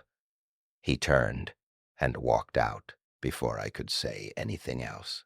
I watched him get into his truck and drive off, and I felt this cold knot in my stomach. The next few hours were quiet, too quiet. No one came in. No cars passed on the highway. It was like the world had emptied out. I tried to distract myself, restocked shelves, wiped down the counter, scrolled through my phone. But I couldn't shake the feeling that something was wrong. Around 4:30, I heard a sound outside, a scraping, like metal on concrete. I looked up, but I couldn't see anything through the windows. The parking lot was empty. The sound came again. Closer this time. I stepped out from behind the counter and walked toward the door. The glass was fogged up from the cold, and I wiped it with my sleeve, trying to see out. There was something moving in the parking lot. I couldn't tell what it was. It was low to the ground, dark, and it moved in this jerky, unnatural way, like it was dragging itself. I stepped back from the door. The scraping sound got louder. Whatever it was getting closer. I could see it more clearly now. It wasn't an animal. It was too big, too wrong. It stopped just outside the door, right in front of the glass. I couldn't see it clearly, but I could see the outline. Tall, thin, its arms too long, its head tilted at an angle that didn't make sense. I backed up until I hit the counter. My hand found my phone, and I thought about calling the police. But I didn't know what to say. What would I even tell them? The thing outside didn't move. It just stood there, watching. I could feel it watching, even though I couldn't see its eyes. I don't know how long we stayed like that. Minutes, maybe longer. Eventually, the scraping sound started again, and the thing moved away slowly, back toward the edge of the parking lot, back toward the trees. I stayed behind the counter until the sun came up. When my shift ended, I ran to my car and I didn't look back. The old man never came in again. I asked the day shift manager if he'd seen him, but he didn't know who I was talking about. Said he'd never seen anyone matching that description. I quit a few weeks later, told them I was going back to school. That wasn't true. I just couldn't be there anymore. Couldn't stand in that bright, empty store at 3 in the morning, wondering if that thing was still out there, wondering if it would come back. Sometimes, when I'm driving at night and I pass a gas station on a lonely stretch of road, I think about that place, about the scraping sound, about the shape in the parking lot, and I think about the old man's warning. Don't go outside. I wonder what he saw. I wonder what he knew. And I wonder if he got out in time. I think about these things a lot. The spaces between what we know and what we sense. The moments when something is just slightly wrong, but we can't explain why. We tell ourselves it's nothing. A trick of the mind. Exhaustion, stress, and maybe it is, but maybe it's not. You'll fall asleep soon, if you haven't already, and that's okay. That's what you came here for. But before you do, before you close your eyes and let the darkness take you, I want you to think about something. Think about the sounds your house makes when you're alone. The creaks, the settling, the hum of appliances. You know those sounds. You've learned them. They're familiar. But are you sure? Are you sure it's just the house? Are you sure you're alone? Sleep well.